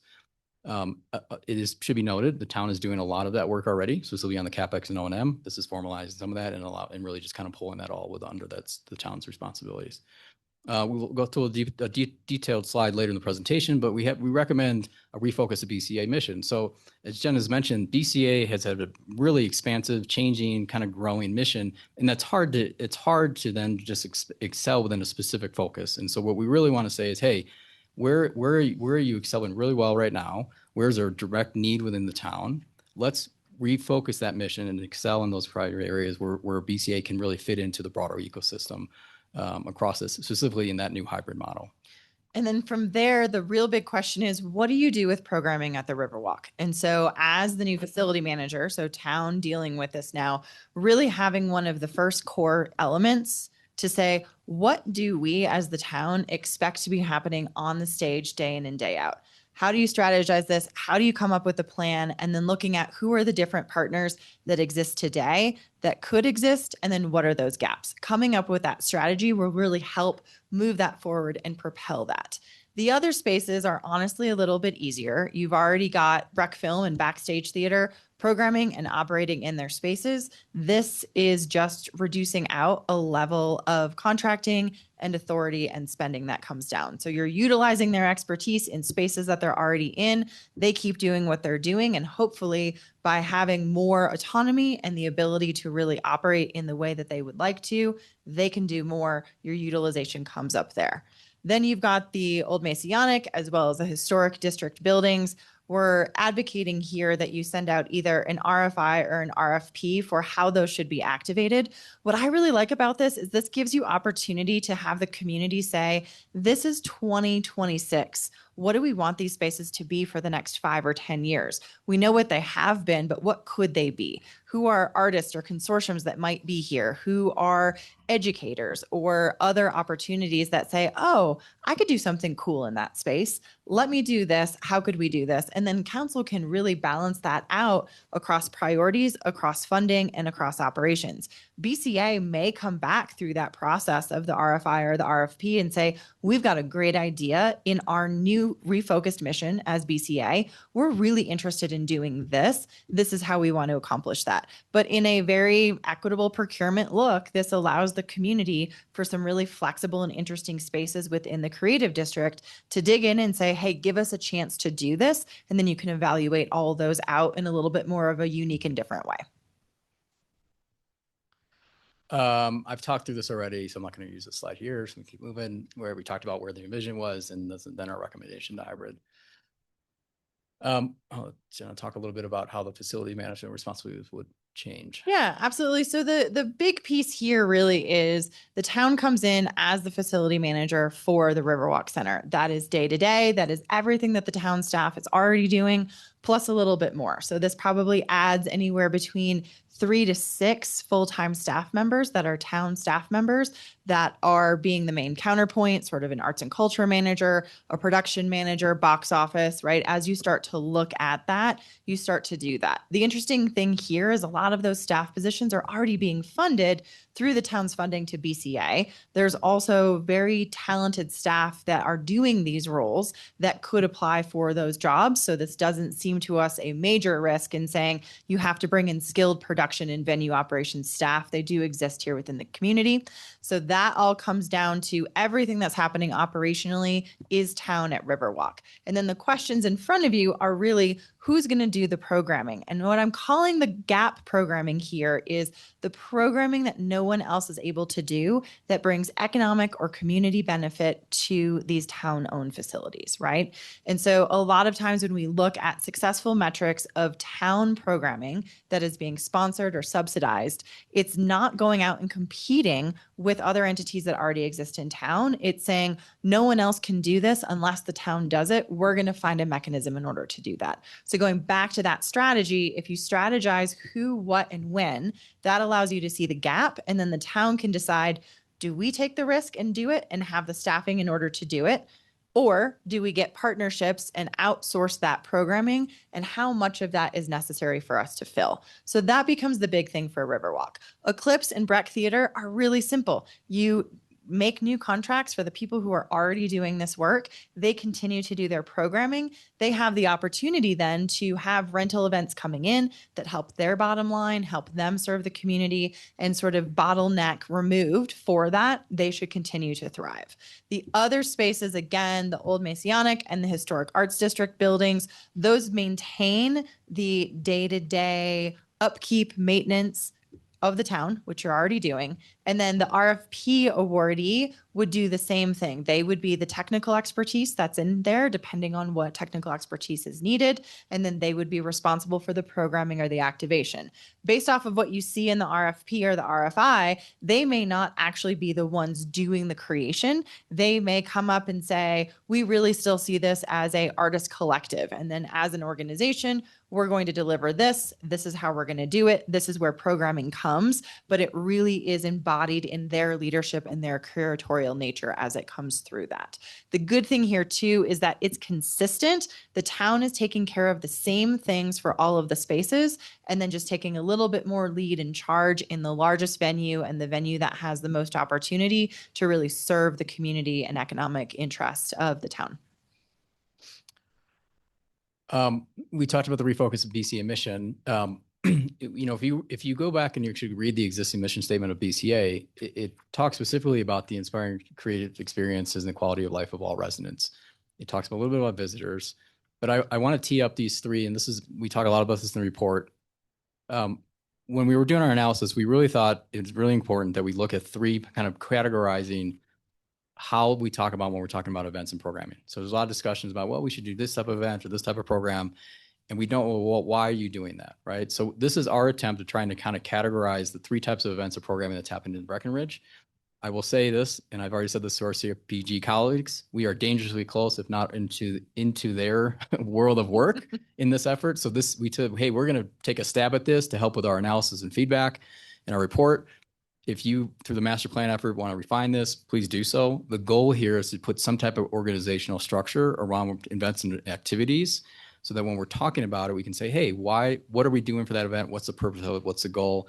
And then really assign some direct leads and responsibilities for that versus trying to decide, hey, well, who should fit this out, right? Should it be this entity or that entity? Well, if the goal is to focus on the citizens and the community here, and the goal is not focus on economic development, that's one type of event programmer versus someone to say, hey, the goal is to get as many people here as possible and have them stay overnight, right? And spend money.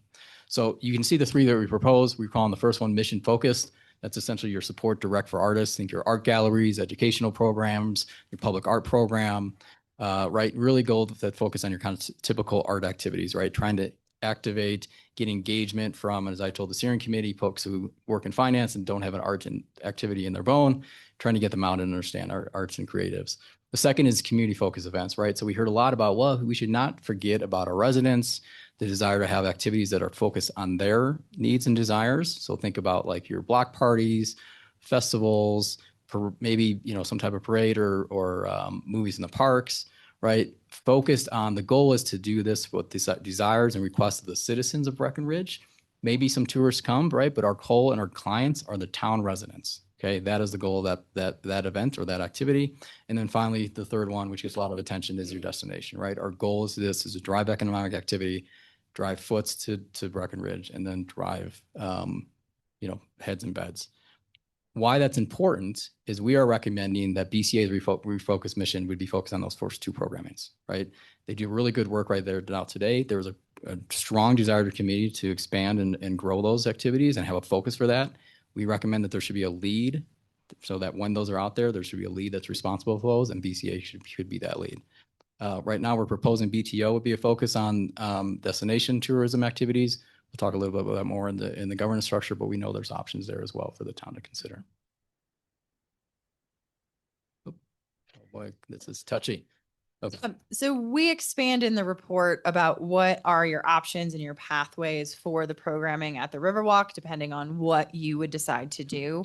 I think the most important piece of this is, while you can get into a lot of detail, the 30,000-foot view of this is municipal entities are doing this successfully in multiple different versions of this across the state. It is possible. It is, I wouldn't say easy to do, but I think if you bring in a staff member who says, we're going to go figure this out and we're going to get this, and you start having conversations, you start looking at things that are going on, it is possible to find a pathway here. We've had some early conversations with some programmers in the state itself just to say like, hey, what are you doing? Do you do extra things? Do you partner in different communities? What about this? What about that? Without having a specific focus on, hey, Breck may be needing to do this. And everyone says, we would love another opportunity to have another space to route. We would love the opportunity to have more capacity in the wintertime. We would love the opportunity to have funding and support. So all of that is to say, we feel confident from what we know about running venues here in this market, what we know about the industry touring through, that no matter where you would land in some of these scenarios that we put into the report, you can find the best fit for Breckenridge that can continue to serve without a major risk.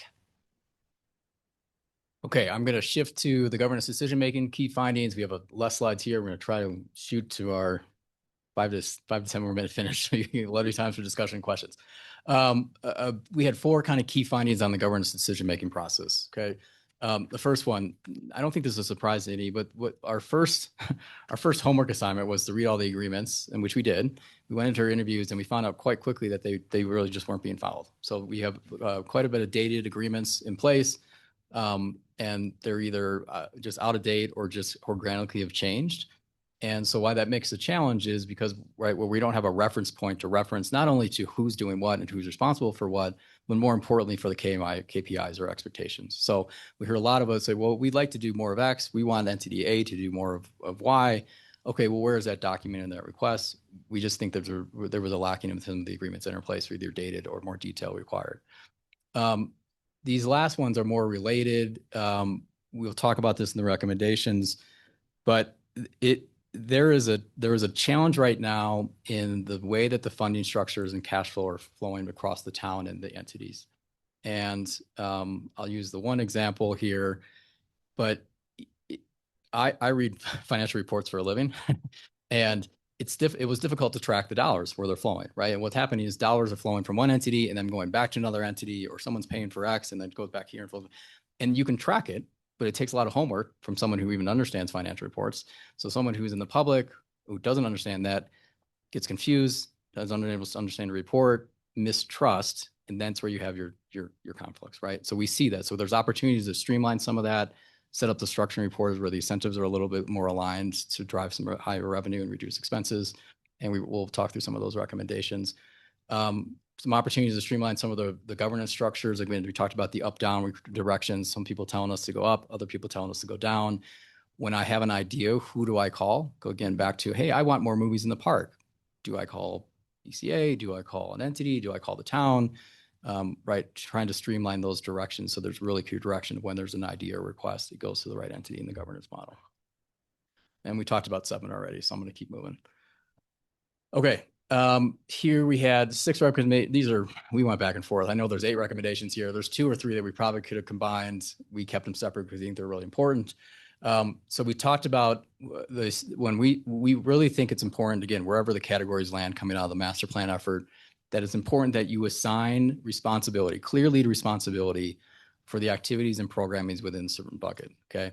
When they're not tied to a facility. So the example I used is if a citizen or a council member had an idea to say, hey, I want more kids movies at Eclipse Theater, okay? That's a specific request for a facility. I would go to the entity that's responsible for producing or activating at that facility.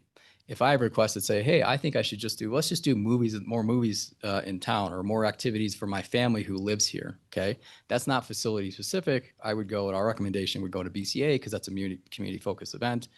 Then BCA could decide, hey, do we do more movies in the Eclipse Theater? Do we do them in a parking lot, right? That's up to them to go decide where the programming at the facility is.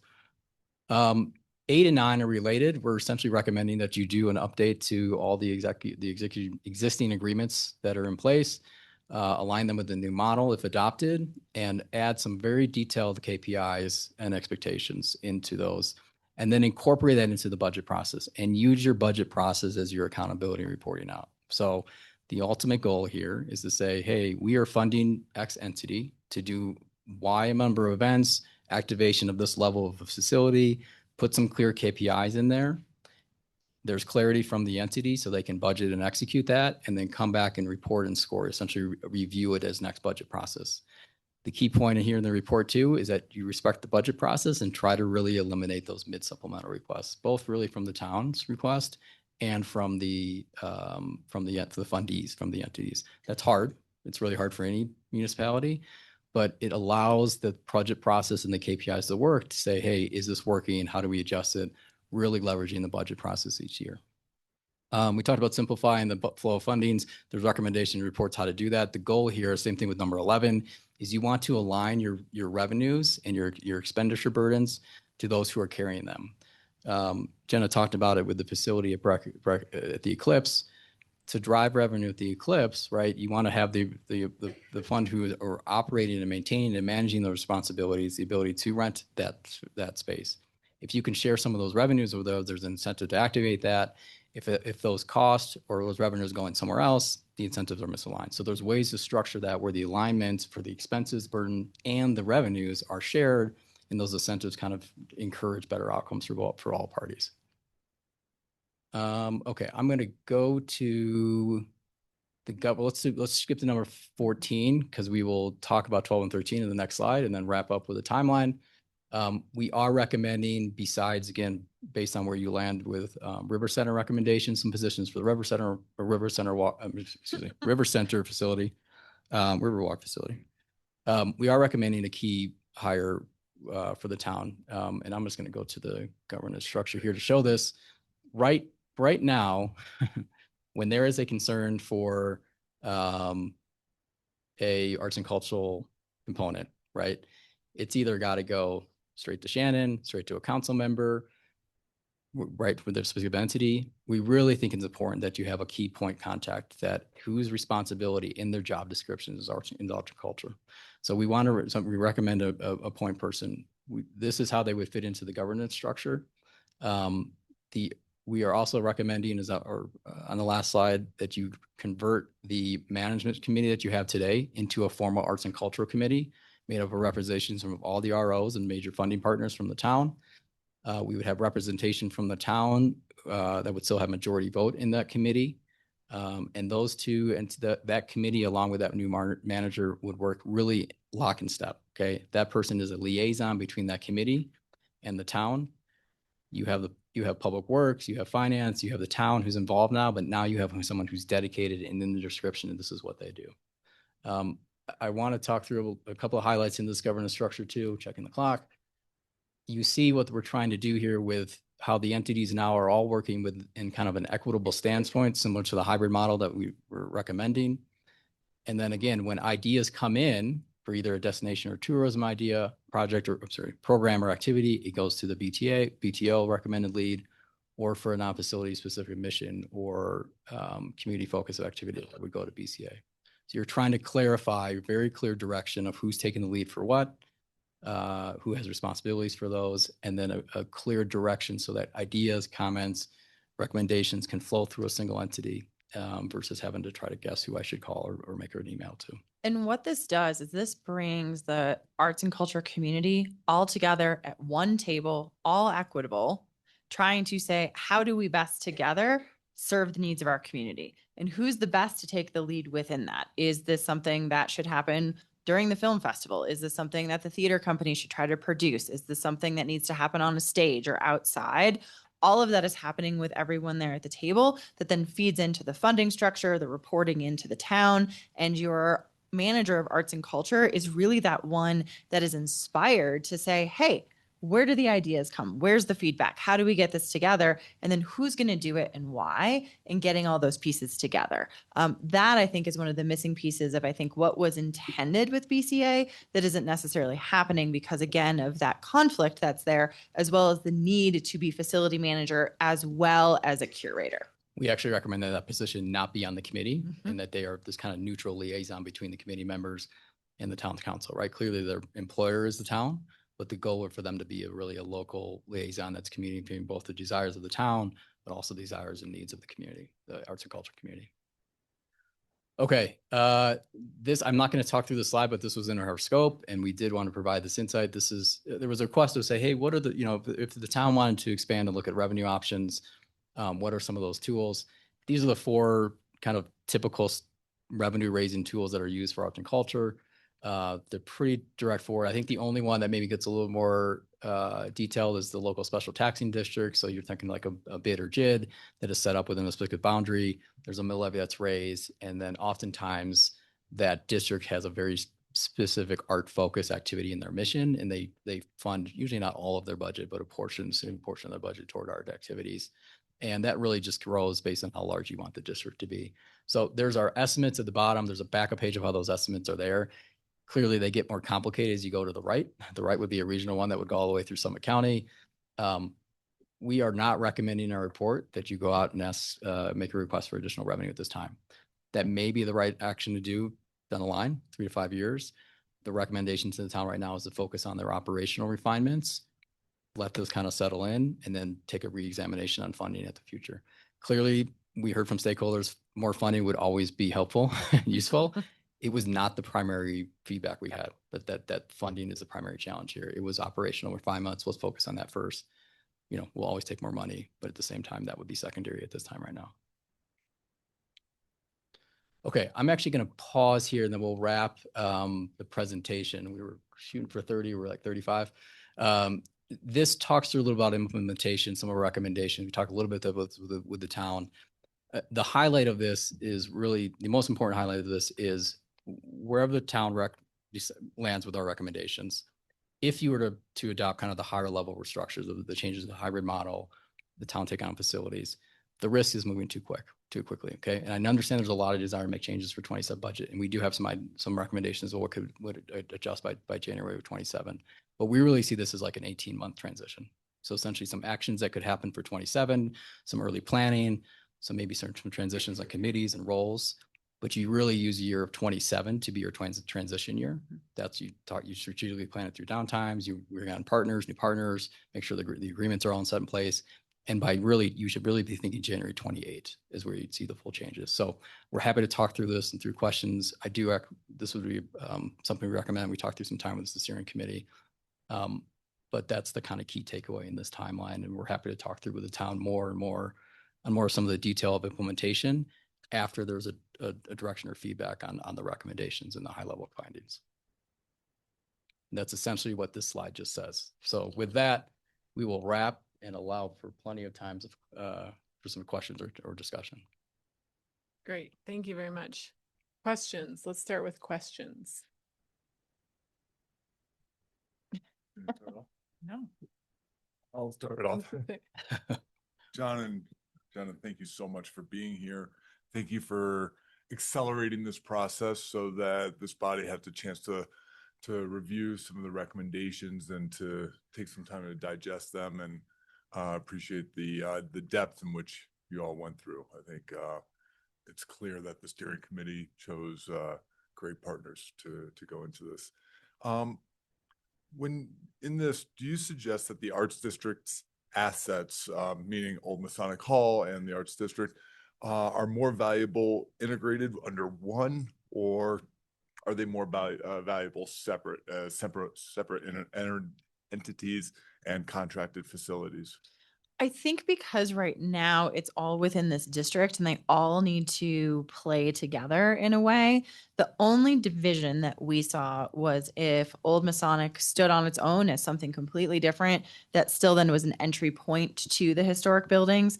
But having the historic buildings with one entity sort of overseeing, guiding, curating with different things that can be popping up within it, that to us seems the easiest path and the least risky of constantly having one tenant in on one and the other, because walking around that space needs to be a holistic experience. And so if you split that up, you risk just constantly chasing what is the experience over there instead of something that is relatively working in design that just maybe needs a little bit of refresh and curation. So through the RFP or the RFI, I think you may find out if one entity says, hey, if we do both, this is how they can work together, or having them separate. But I think that last piece of division, I don't think we would recommend going any further than that. And we did talk about this yesterday, Jay, with we actually would say in your RFI or RFP, is there improvements to the facilities that would help or enable you to do your programming that you're proposing? So,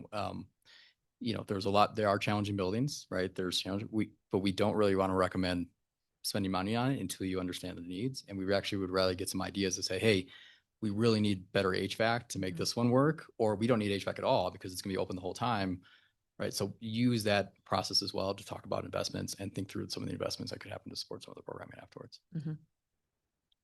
And then just a follow up on that, and this may be a tough question, but which of the recommendation? Yes, last night you talked about that a lot of these are tied in together. Yeah. And for our benefit, which of the recommendations are foundational and which are optional or Great question. The two most critical ones are essentially the delivery model, right? The delivery model and the town facility management. Okay. I think those are kind of foundational and where you're selecting those. And then once you go from there, there's kind of paths, and Jenna can talk through a little bit about it, right? There's separate paths of each of those worlds. So if those two are adopted, right, that table where we showed responsibilities of facilities, who directly takes over ownership of the production facilities, right? How you program the Riverwalk, what level of ownership and involvement does the town take on Riverwalk versus more of the outsourcing? Those are all separate there's variables in there can be adjusted.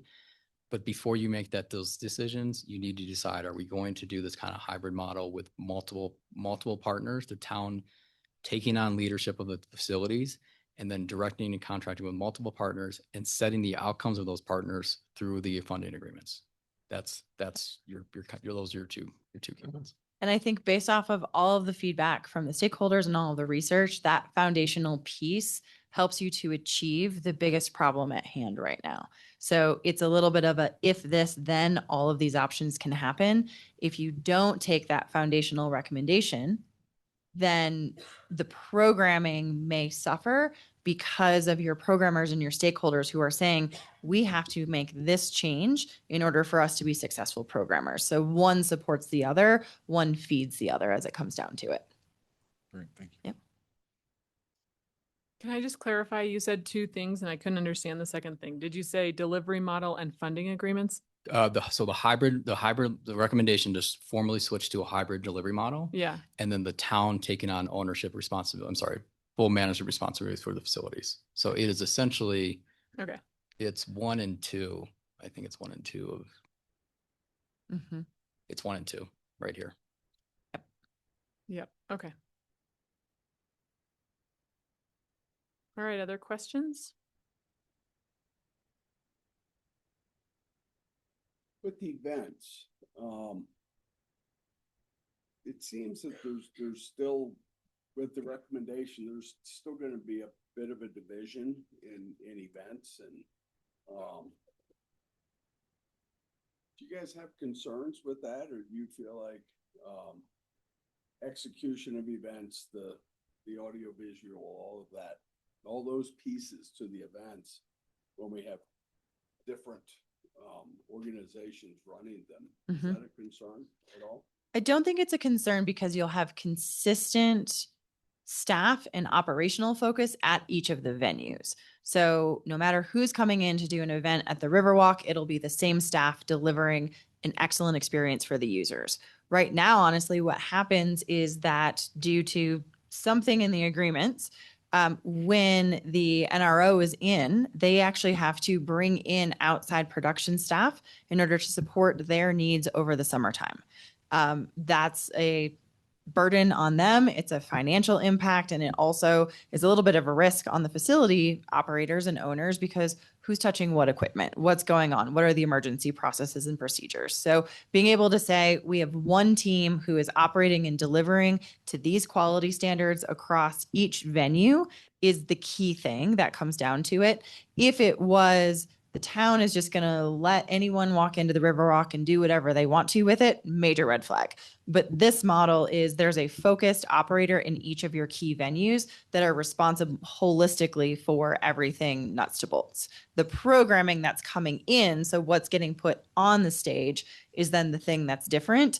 And then that's supported by everything else. And that's pretty much an industry standard in terms of we're going to do this, we're going to make this happen. Where we do see in a lot of municipal scenarios is we're going to hand you the keys, and 15 years later, we usually come in and they say, our place is run down and not working. How do we fix it? So I think it's working within that industry standard model.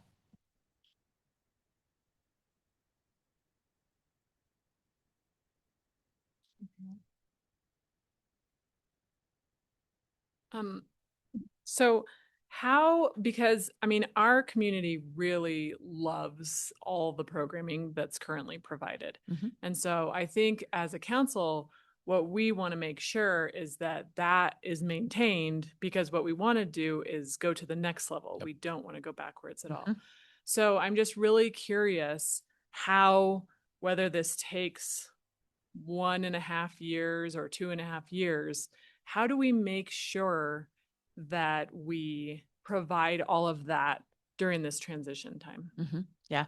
And I think a piece of this is making sure that the foundational element of who is operating is clear and defined, and that you start approaching who's going to operate each of the spaces in a sequence, looking at how that's coming in, where commitments are there, which is why in the implementation plan, one of our first recommendations is to say, start your procurement process now for number 6.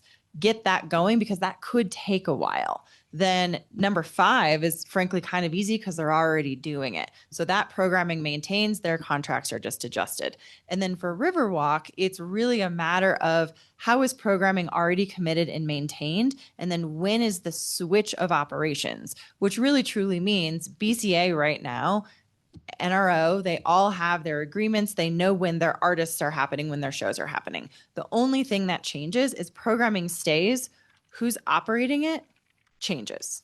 And who's operating it actually is going to help how the programming is going. The operational change is going to propel all of that. So while they sometimes feel very much like they cross over, they're two very simple and different buckets that as long as you have a clear plan and understanding at what point is who doing what, and find a transition point of a really low month in order to do that. We were thinking, do you do it mid-January when you know what's happening and things are going? So really find that so that the goal is from the outset, programming does not get impacted. Programming needs to grow. Here's our KPI. We're making this change in order to do this, and then just sequentially make it happen. We game planned for a while of like, if you do this, then this happens. So there's the stack that we're happy to sort of get into with staff in a little bit more detail, but I'm pretty confident in looking at it. When we looked at the numbers, we said, what's the biggest risk? Maintaining programming. So making sure everybody has clear communications about what's expected and that a rug is not being pulled out of anyone.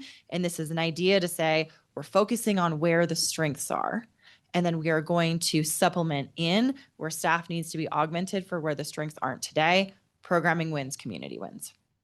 And so like thinking about the process of BCA continuing to provide community productions or whatever programming.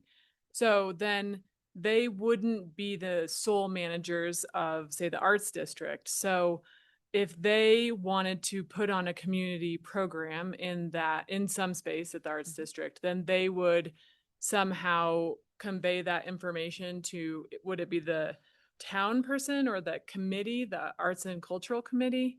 One of those places? Right. So let's use Riverwalk and Breck, maybe let's use Eclipse and Riverwalk because we don't know where we're going to end up with the historic district yet, and we'll come back to that one. So for Riverwalk, we're proposing the town would manage the calendar, right? So right now, if they wanted to come to Riverwalk, you're right, they would come and make a request and fit into the calendar, just like another programmer or activation of that. For Breck Film and Backstage, those facilities, we're actually recommending, because of that kind of unique structure there and the dedicated views, that those two entities, again, with some of the incentive structures, they would manage the calendar. So if they want to do, hey, we want to do a movie night at Eclipse Them for free for the residents, they would work with the programmer who's responsible, activator who's responsible for that facility, Breck Film. So where does the Arts and Cultural Committee fit in? What do they do?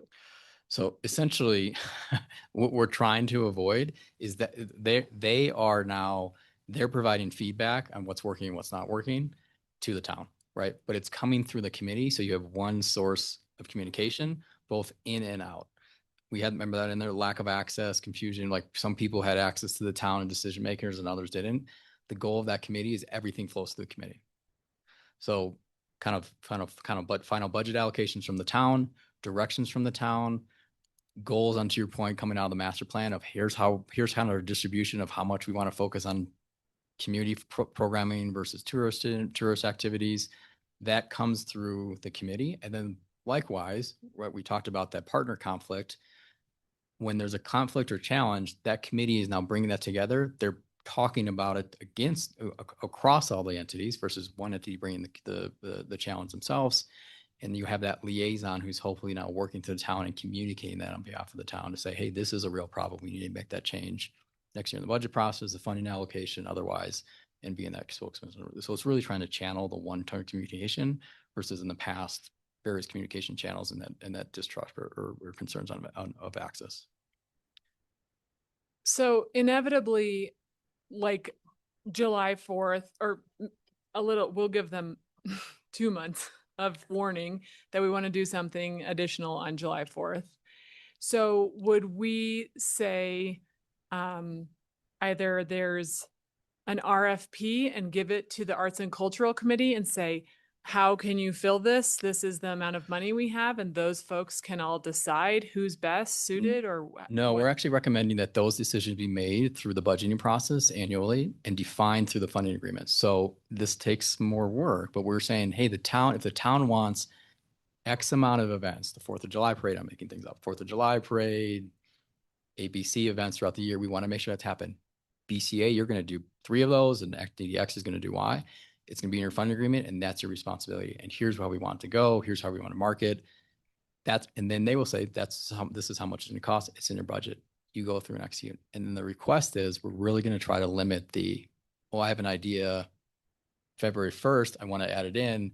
The goal would be send it to the liaison documents it, brings it up, and it's part of the discussion for next year budget process.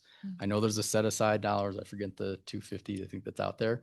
I think that's okay. That's a great opportunity to use that as long as there's really clear direction. Otherwise it's too risky and everyone just plans to use that 250. So that's a kind of a middle ground, as long as the directions of, hey, we have this 250. Okay, who's going to be the decider on that? Is it the council? Is it the committee?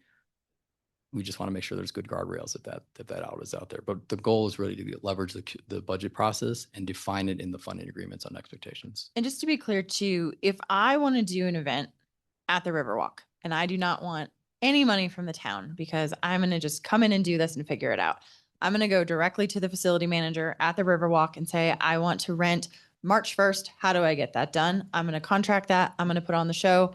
All's going to be great. The liaison is going to let the committee know, hey, here's our calendar, here's what's going on, to share information, but the committee won't have to worry about that. The committee is really more there to say, how is the town being the best stewards of the dollars that are going to arts and culture? How is it being equitable? How is it serving the goals that you all have at the council table? And then how is that something that is a lookout in process, so that we're not sitting here? I literally got goosebumps when you're like 2 months before 4th of July, make a change. I was like, no, right? So that you can start thinking further out, right? And everyone in the room is like, no, but you can start thinking out more, and then you can start talking about, here's what we want you to accomplish. Go accomplish that this year. Come back and report to us in the next budget cycle so we can grow more and do more. That helps everyone to be more consistent and to have the time to use the dollars in the best way. But if I just want to do an event on my own without that, then the committee wouldn't be involved in that. There's sort of just two differences there. And that goes across all the other facilities too. You would go to each operator. And then once it's approved in the budget, then they would go through the events committee for the permitting and planning and things, right? But to your point, we're not actually using this committee for deciding what's going to happen, what they're going to do. That's going to be part with the town in the budget process. Without getting too granular, but for clarification, I think you mentioned that the town of Breckenridge arts manager does not attend the ADM meetings. They would attend, they would not vote. They would not have a vote. So they're, yep. And then just for clarification, is that who you've been referring to as a liaison, or is that? Correct. Great. Yep. I'm going to throw this to Jenna, since she was the one who kind of brought this up. Uh-oh. Okay, so Jenny, you want to have an event on March 1st. Mhm. And you're going to go to the facilities manager of the Riverwalk and say, number one, is the facility available March 1st? Mhm. And they say, yes, it is. And you say, okay, I want it.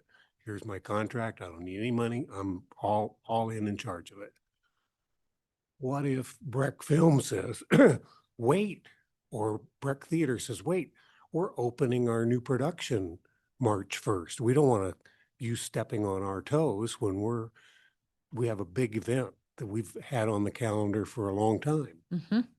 Who works that out? So this is the magic of who holds the calendar. So what you do before you even are saying that March 1 is available, March 1 isn't actually available.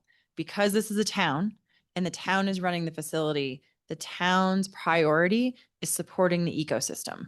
So if the town has decided it is in the best interest for the Riverwalk Center to be dark when there is another major event happening across another area, whether it's about audience development, staffing, then that is a date that is just not available in the calendar. So in that case, and maybe you didn't intend to put it this way, but in that case, you can't just go to the Riverwalk facility operator and say, I want that day. Who do you go to? You can still, because the town is running it.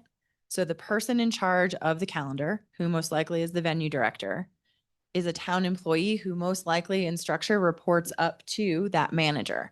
That manager is having conversations of calendar management, what's going on, what's important, and you start blocking off dates. Just as much as you probably block off 4th of July, you'd block off other dates. It's the calendar management piece. And because you are a town employee running a town facility, your supervisor has approved, this is how we're going to manage the calendar. You would also set up a booking policy that council most likely would sign off on that would say exactly this. The town has the right and the authority to block days if they are in benefit of the town and the arts and culture ecosystem, for example, such as this. It would also say that the town has the right to shut the facility for a certain amount of time for maintenance and repairs. And you can also look at the opportunity to say, if you have never done an event in the community and you are not a resident of the community, you must show us these things in order to rent our facility so we know you can pay your bills. So all of that policy would be a part of the town running the space. And then that's how that all sort of magically works. March 1 is just not available. And we talked about this in the steering committee too. We keep coming back to KPIs and metrics as part of the budget process, but every year as part of the direction for these facilities, specifically the Riverwalk Center, right? There's desires of like, hey, how much do we want to program this, to your point, for touristy draws that really are driving revenue to help us offset the cost? And the goal is just to drive revenue versus community events that don't make money at all. And maybe we want to give a certain amount of days away for free, right? And so that direction is keep KPIs in the budget process. That calendar manager is also thinking, boy, okay, I'm trying to hit these metrics of community events or free events or residents based on direction that was given to me in the town every year. Can I give up March 1st for whatever this is coming in, this tourist event or a community event? I can't, because I really need to make sure that's event is for a community to hit my metrics. I'm going to go and find a community event and say no to this tourist one, or vice versa. I need to get to my tourist one. This is a tourist that helps me hit my metrics. Yes, you get that March 1st day. Can I ask a question from the finance side of it? When we look at the different entities, right, and all of these different nonprofits that are currently, right, reaching out to the town, and we talked about the challenges with funding and trying to like track down things, would all of the funding then live under this manager of arts through the town, and each of these local groups, right, would come through and say, hey, I need my ask is 1.5 million this year. My ask is, $500,000. And then the whole budget would just live under. Is that like your thought there? No, we're would not. We still did not be- actually propose that the manager would manage the budget. We still think it should live with finance. We did recommend in the report that the finance department take a little bit more direct involvement. Actually recommended that it gives specific guidelines for all the arts and cultural entities with their budget requests. So there's consistency, say, hey, almost like a template. Here's how our budgets look. Here's what we're providing to you. Here's how our requests are coming in. So it's a consistency. The level of detail is clear, what everyone's asking for, and it's equitable and fair across all the ROs. And that would still go through finance. Again, the liaison, because the Department of Finance has got tons of requests coming in, the liaison will be heavily involved with that, reviewing it, probably providing some feedback, but it would still go through the Department of Finance, DOF. Okay. And then with the proposal, are there any like changes that you foresee from like a staffing level with the current organizations and how they're set up with this new proposal and governance? So we proposed the manager position as one FTE, and then again, there will be some type of need support for your public facility. So I forget the gentleman's name in Public Works, Matt, what's his last name? Matt. So there'll be essentially, if the town takes on that full recommendation of facility management, there'll be more burden there. The level of burden, it will be, we propose 3 to 6 kind of FTEs based on where the town lands on the program responsibilities of Riverwalk Center and how much they want to take that and control directly inside versus using more of a third partner. So that will vary. So I think the number we gave to Shannon was 4 to 6 FTEs. With the current then entities like Breck Film, Breck Theater, utilizing their individuals then that work for them and their budget to their discretion, you're not proposing any changes from within those with this new rep? Potentially. But potentially definitely for BCA, some responsibilities will be going away from BCA to the town.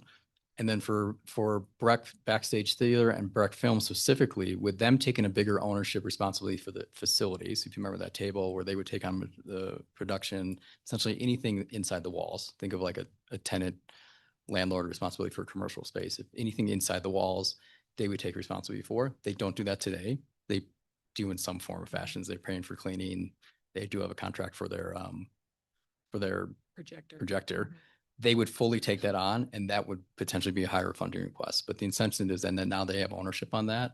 But it's being paid either way, right? It's the town's paying for that either through BCA or the town. Okay. So on a whole net, it's not increasing funding. There may be changes of where the funding flows. Thanks.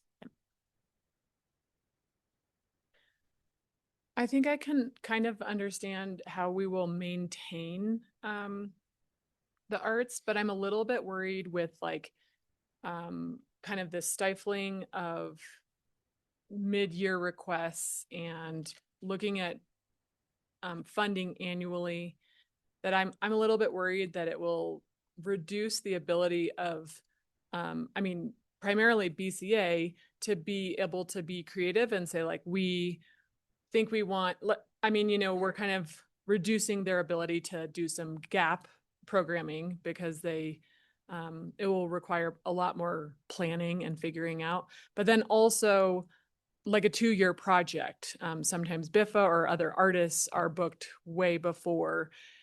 Is it just that it needs more planning, or are you concerned about that as well? Like, I don't want to kind of hinder the artistic process either. I understand that we need to clarify it. Lots of what you've said makes tons of sense, but I am worried about just the ability to really have like new ideas and growth. Yeah. I think you want to make sure that the new ideas have time to grow and to work. So the idea of a 9 to 18 month time from idea to execution is not something that's unheard of. I think you can find some gray area if that is a fear. You can find some gray area in the budget request process that says, hey, we want to do something that has to do with this. We don't know exactly what dates it's going to happen on. We don't know exactly the artist, but if you give us this amount of money, we'll go out and we'll do, and we'll come back to you as a contingency of our funding. And 6 months out, we'll report back to you what it is going to be so that you can actually then give us our funding. I think you have opportunity there to get a little bit more into the gray area. And that's really with more of sort of the community events and more of the probably visual arts and exhibitions, right? For the larger events where they need to make sure they're fitting into calendars and getting touring coming through, you know, BCA does about 8 popular music events a year right now at Riverwalk. Those calendars need to book out, right, as it comes through. So I think there's a balance. What we have seen in some communities is you can have a reason to have a mid-year request cycle. And as you move forward as a council, you could say, for the first 3 years, we're going to do this. Our goal by the end of year 3 is to figure this out so that we're not constantly back at the council table asking for more money. But you could also then say, you start it in the budget process, you're asking for ongoing annual funding. Mid-year, you come and ask for 2-year funding, right? So if there is something that has longer lead times, larger commitment to something going on, you can definitely work that in, and you've got a lot of opportunity to do that. But I think what we're hearing is the organizations need to know when they have to plan to come ask and what they have to have ready in order to get that funding, because there's a little bit of feedback that says, well, it just depends on who you know and how you ask for money. Maybe you get it, maybe you don't. Just getting it to a different level so that everybody's on the same playing field, especially as if you go to this foundational change, you're moving dollars around already and who is getting funded for what, and being able to make sure you have a really good idea transparently of who's getting the dollars and what it's going to. I think structure helps, but then always being able to find gray area is at the, you know, discretion of your table. I do not think that the budget process is restricting that creativity. There are tools to allow that creativity. We talk in the report multi-year funding agreements, right, where you're funding more than 1 year, or right to your point where you kind of do supplement, like I don't want to describe it. What do we just call them? Essentially, where you're approving a bucket of funds in the hierarchy of budget. So Like the finance and the town knows how much we're spending next year. But hey, I'm making a number up, of your $1 million budget that's being approved, you can spend up to 800. That last 200, you actually got to come back to us before you spend that 200 on the specifics. Okay. So it's still in your budget. They're planning. We're not having to scramble for money mid-year, but you allow them some flexibility. And when it's flushed out, they come back and you have a kind of a second approval, but you're not having to track down money. So there's tools to work within that to allow that flexibility. You know, right now we're looking at an opportunity fund for events in Yep. general. And that could be the organizations that we're referring to in this master plan. It could also be private producers. It could be partnership ski area. It could be a local business celebrating the 50th birthday. Throw it down, I'll have a party. Would that be a model to continue to offset some of the mid-year spending, they could apply to that fund Yeah, with criteria around the fund. I think I mentioned this to Shannon. It makes me a little nervous as a finance person because as long as there's strict guardrails, because the risk there is that people will just use that. Well, hey, I'm not going to flush out my budget because I have this out that I can just kind of call mid-year when I get it, right? So you don't want to use the out because then you'll have 2 million requests coming for 250 because everyone knows it's there. So if there's really direct guidelines of when this is being used and why you can't budget it annually, if there's a request coming there that should have been budgeted and could have been budgeted as part of your annual budget, you probably should say no. Okay, these should be dollars that, hey, it was hard for me to plan this. I didn't know it. We still think it fits within our mission and vision. And here's why we couldn't budget in our annual, so we're tapping it. And on the flip side, if you all say, hey, it's the last minute, we do want to 2 months out from 4th of July, do something really cool, you can then also pull from that fund as well, right? And you may go out to a local partner in the community to say, hey, we want this. Can you do something cool? We'll find you some funding for it. That also gives you the opportunity for good ideas to not be stifled here as well.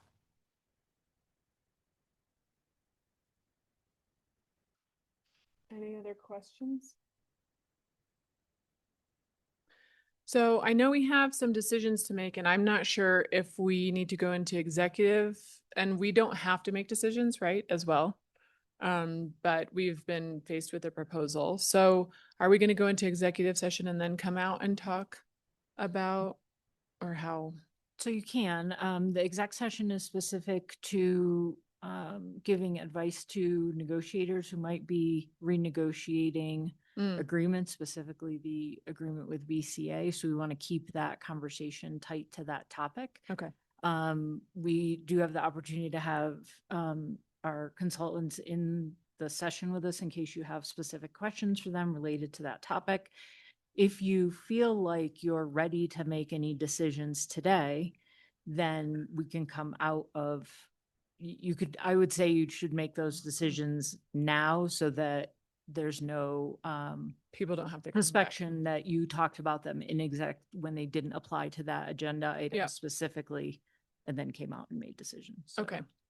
That makes a ton of sense. So I think what we're faced with, and obviously really appreciate all the work that you all have done, but most of all appreciate all the companies and all the arts orgs for the tons of information that you provided and hours that you sat down with our consultants, and really appreciate just the whole process that everybody's been a part of.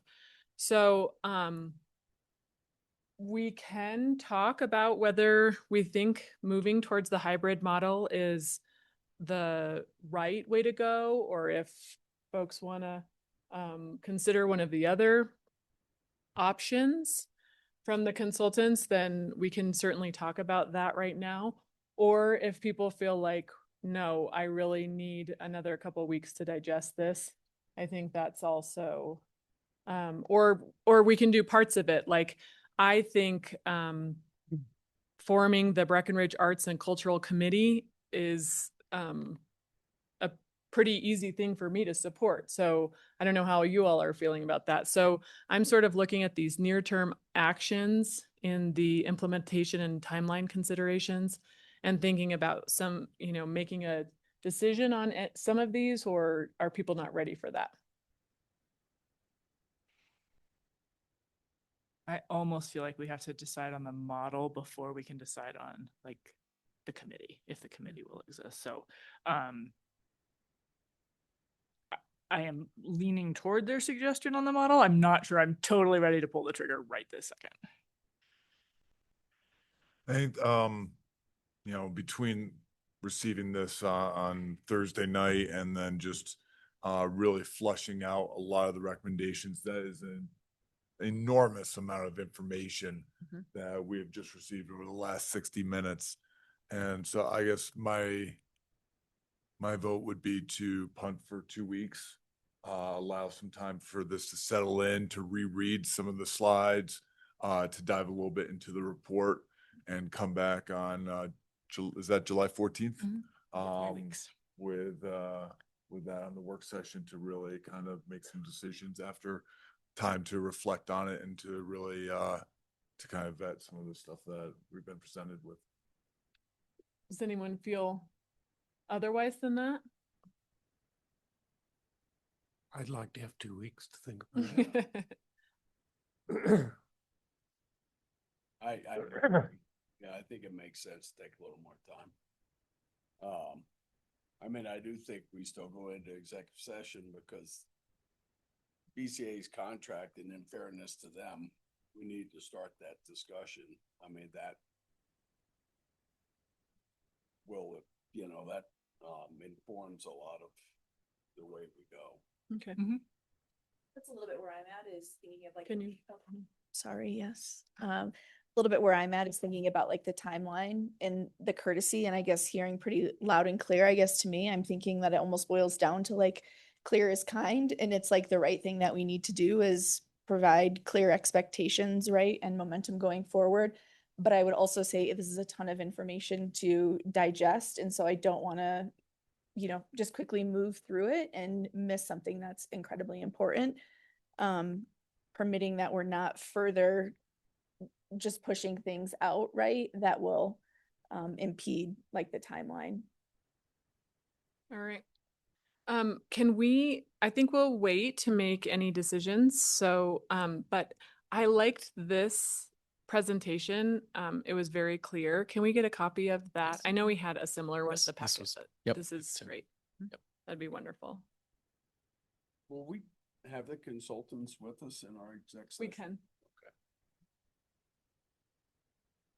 Okay. So, no decisions. Thank you all for coming and for being a part of the conversation. And of course, if you want to make a public comment, you're welcome to come this evening. At the beginning, right at 7, we go for public comment. So if you are interested in making a comment, please come then. And other than that, I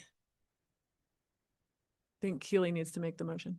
Okay, I'll give you the citation, but one of you makes the motion. Mm.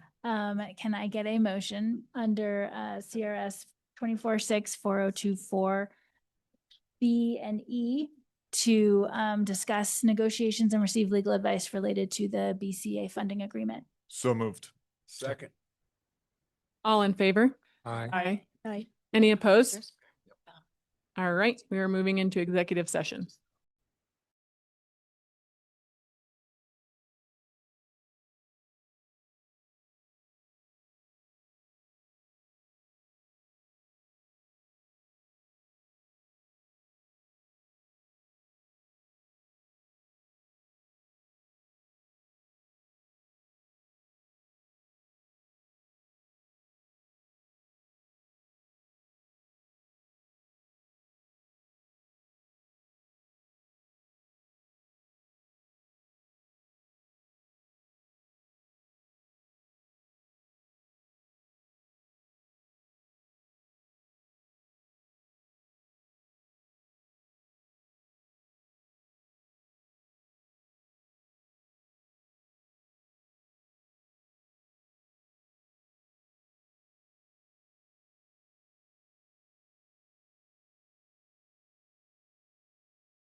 down and state your name for the record, and you'll have 3 minutes, please. Okay. Hi, Jenny Wright, 42 Midnights Road. This is in response to this evening's work session. My concern is that tonight's presentation appears to add complexity and expand government involvement where the private market already has expertise. The Riverwalk Center is a public asset. Its success should be measured by how many high-quality events it attracts, not by how much of the event business the town performs itself. Successfully public-owned venues such as Red Rocks Amphitheater and Dillon Amphitheater rely heavily on private promoters. They create an environment that welcomes the promoter to assume the financial risk, bring industry relationships, market events, and fill venues. So you don't have to do any of that. Breckenridge should be asking what would make a promoter choose the Riverwalk Center over another venue. One issue worth examining is the possessory interest related to the liquor license. Food and beverage revenue is often a critical component of an event's financial viability. If our current structure limits a promoter's ability to participate in that revenue, I think they're not going to be interested in promoting here. I believe the town should explore a more flexible approach. And if a flexible approach isn't possible, acquiring that possessory interest of the liquor license should be competitive and publicly transparent. The town of Dillon just went to bid for the possessory interest of the Tiki Bar. Let's see what's out there. I also think you need to seek direct input from experienced promoters.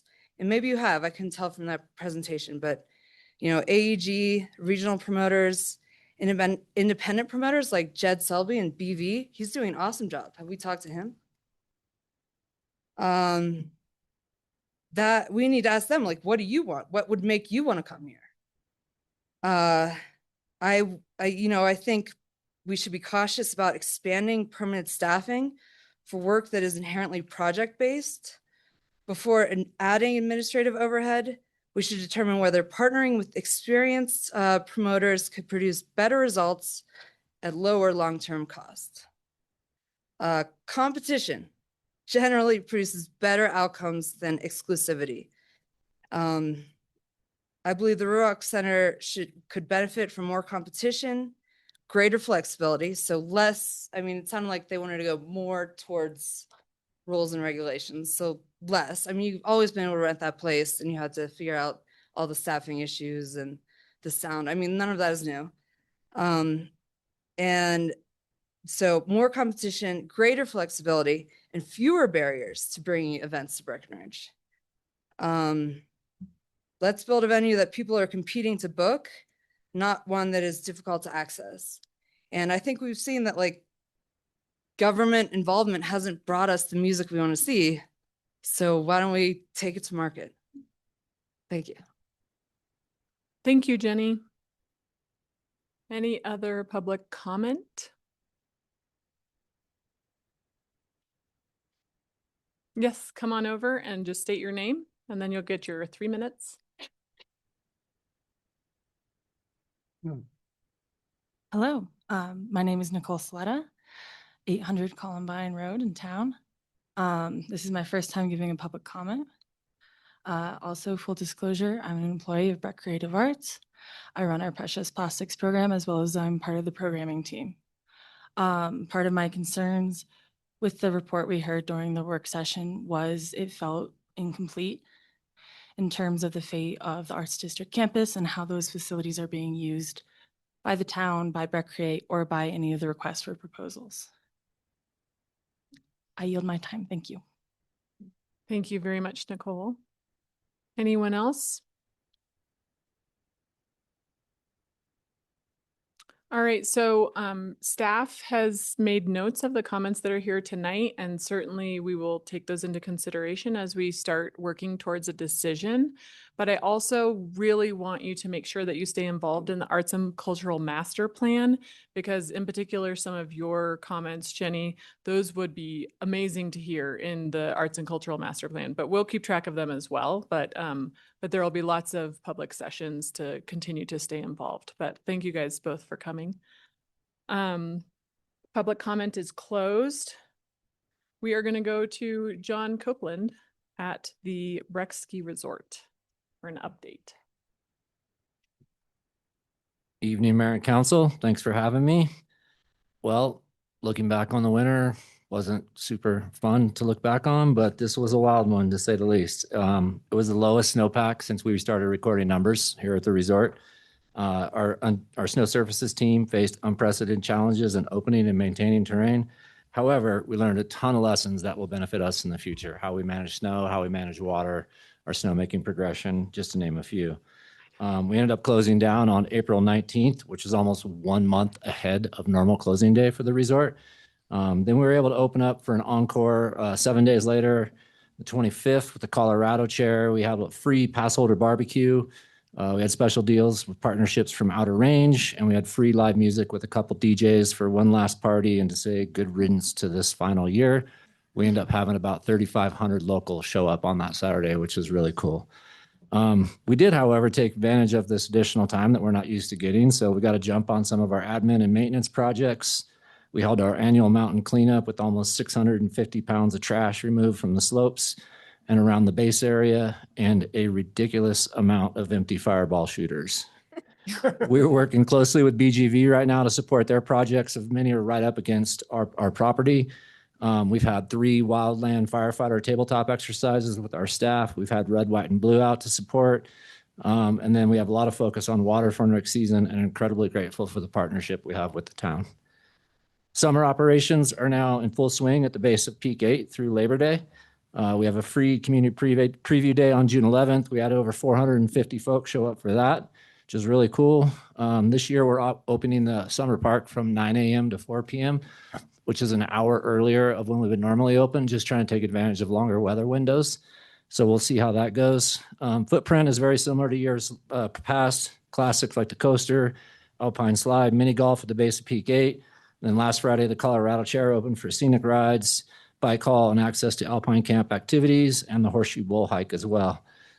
We're bringing back some of our previous summer deals and adding some more this year with 50% off event tickets for any of the Rocky Mountain event weekends, where guests can present the ticket to that and get 50% off a scenic ride. We're doing a When It Rains, We Pour special at the T-Bar. We have a Shop and Save special where if you spend $50 in any of our Vail Resorts retails located on Main Street, you can get additional 50% off on a scenic ticket or bike haul.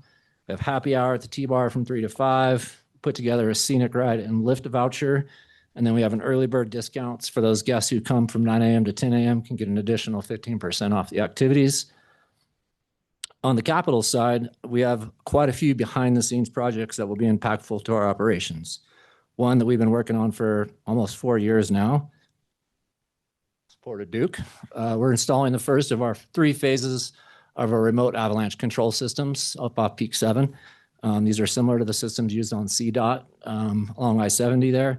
It's also the first resort installation from Weissen, which is a European company with a home base out of Denver. So we're super excited about that. That work will begin in September. We're also replacing all of the grips on our gondola cabin. Some of that work has been completed. The rest will be completed in the fall. We have a major electrical upgrade on Upper Peak 9 going in this year for a line that's about 32 years old. We have continued investment in our snowmaking pump house with new compressors and new pumps. We're also adding multiple sections of automation along Peak 8 and Peak 9 on the connectivity trails. Two new snowcats coming. And lastly, this fall, we'll be replacing our alpine slide, which is over 25 years old. From a company perspective, Epic Passes are on sale. We have a new product for the 13 to 30-year-olds, which is a huge demographic for Breck. Epic Friends tickets will return. There's a variety of lift ticket deals that'll be rolling out this year for lift tickets only. And then we are starting with our year 2 of our dedicated ski and ride school app, where parents can check in on their kids throughout the day. Lastly, as many of you know, we have some brand work that'll be rolling out starting next month. Start to see the first phases of that. And then, yeah, we're looking forward to the parade on the 4th. Hopefully a steady summer season, lots of rain, and hopefully limited lightning. That's the report. Any questions? Thanks, John. Any questions? All right, good luck. Thank you.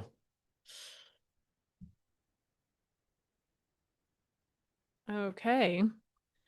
We have no continued or new business. Oh, well, we do have some new business. We're going to go right into resolutions. Resolution number 10, Series 2026, a resolution supporting the Summit County Outdoor Coalition Coalition 7 Regional Partnership Grant Application for Frisco Backyard and 8 Southern 10-Mile Recreation Access Plan Implementation Projects.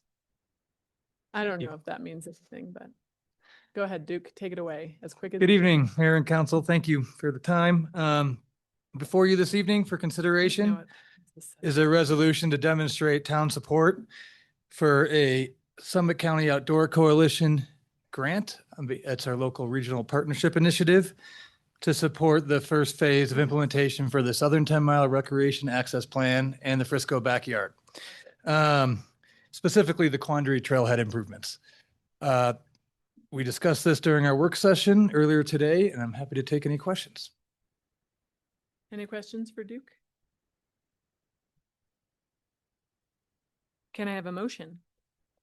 Madam Mayor, I move that we approve resolution number 10, series 2026, concerning the support of the Outdoor Coalition Regional Partnership Grant, the full title of which was artfully read into the record by the mayor. Thank you very much. Second. Any further discussion? Roll call, please, Helen.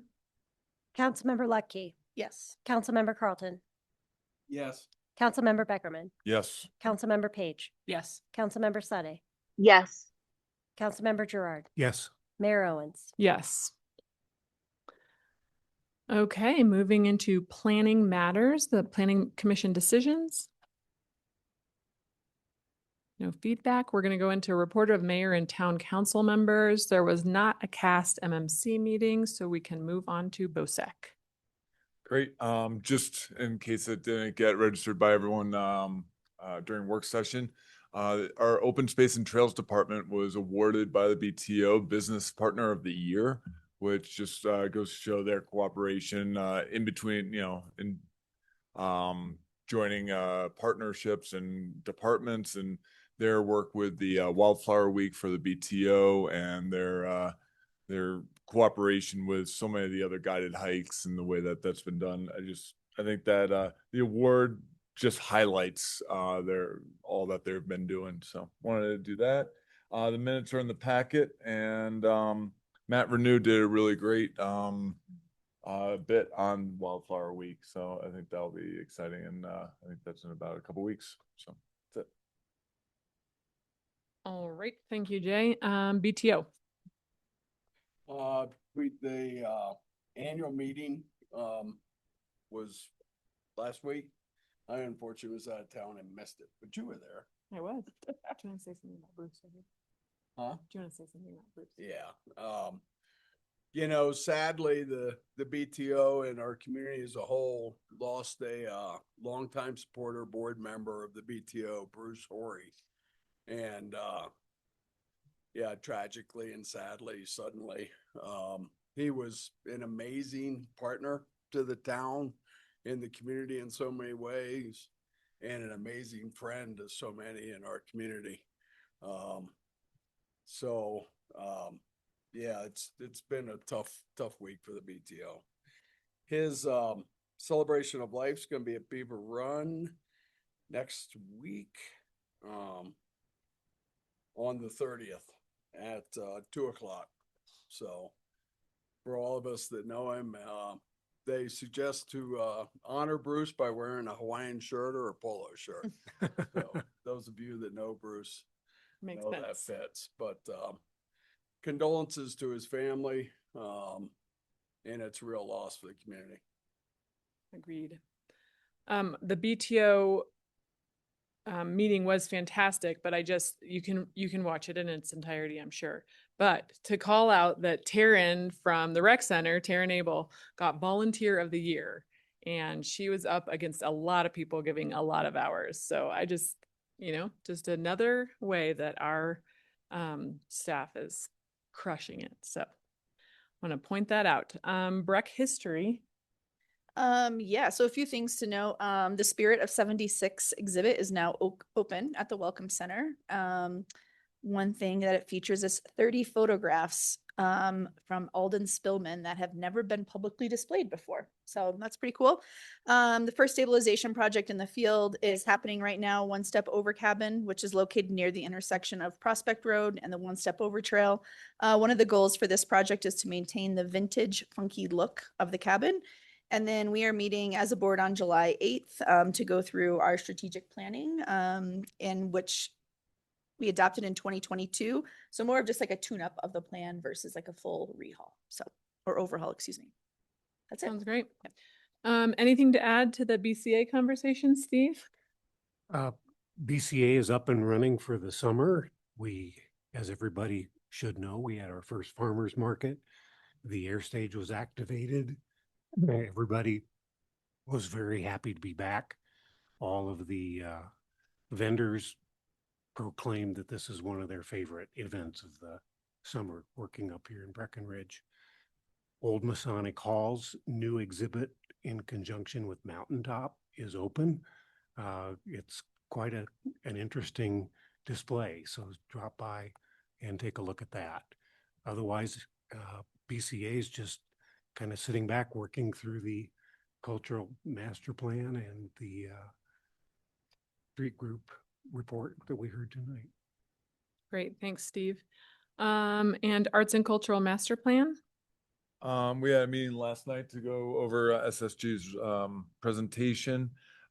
They also, our next meeting is going to be about this cultural master plan community engagement, and CPG just kind of completed their in-person engagement, which I guess is no short of fantastic. They did such a great job in hitting all the different pieces of our community. Bless you. And one of the things that Julia noted was that they did a coin voting system at the farmers market, I believe, and it was so popular that they had to record all the numbers and take the coins back out, and so that people could keep doing it.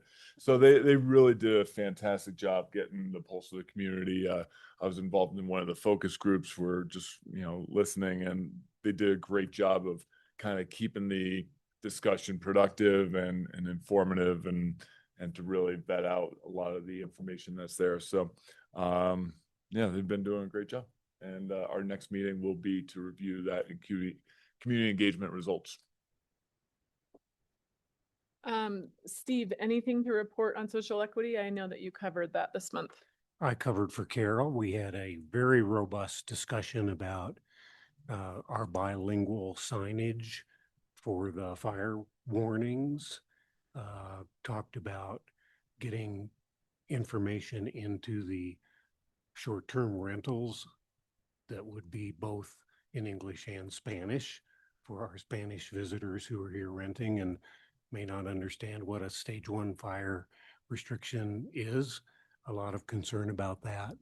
There is a plan for a street party in the Vista Verde neighborhood, carne asada, going to be traditional food in the street, home cooked barbecue, a real cultural event celebrating the neighborhood that's developing there around the Soul Center and the Vista Verde apartments.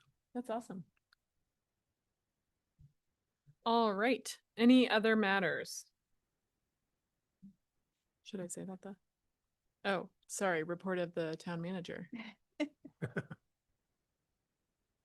Let's see. So we have some leave taking place in the manager's office. I sent you guys an email with a nice color coded calendar. So hopefully that helps. James said he would approve whatever we put in front of him. James and I are going to talk tomorrow. week is he on? Just so you have an awareness, it sounds like the retail shops they're going through the SEPA process to do this, but on the Thursdays, sort of being in conjunction with the farmer's market and the air stage, we're gonna allow them to have some merchandise out just on those Thursdays during that time. So we're working through that SEPA right now. Another thing I thought you might be interested in knowing, we don't have all the details for it now, but just an example of how we're trying to outreach to different portions of the business community. Philip and Building is sort of continuing their efforts, and they're going to be having a contractor outreach event to talk about wildfire resiliency and the code around wood siding and that kind of thing. So really just trying to continue to engage with those folks and educate them on some of these code changes. And Scott is going to give you an update on, this will be the last time I'll call it the Opportunity Fund. No more. No more. They've got a new name, but the Opportunity Fund grant process. Thanks. Thanks, Shannon. So at your request, we sat down today. Well, we spent a bit of time kind of setting out what the community event and activation grant program would look like. That includes, as we've discussed previously, 3 tiers. One would be on a staff level review and approval. The second and third would both be brought to council. So we're kind of putting together with a lot of help from, Helen and her team, as well as Marika, thank you. We're going to tap into Lucy. We've had a number of other folks look at kind of what it looks like for the process to occur. We want to make it as streamlined as possible, but also as thorough as possible, so we can get, we can be good stewards of the taxpayer funds in terms of how that goes to promote events and activation within the town. We are trying to stand that up in the next couple of weeks. So we'll get that out there, and we'll have a website on the town. We'll have a page on the town website to allow us to go through that process. There'll be a form for each of the tiers.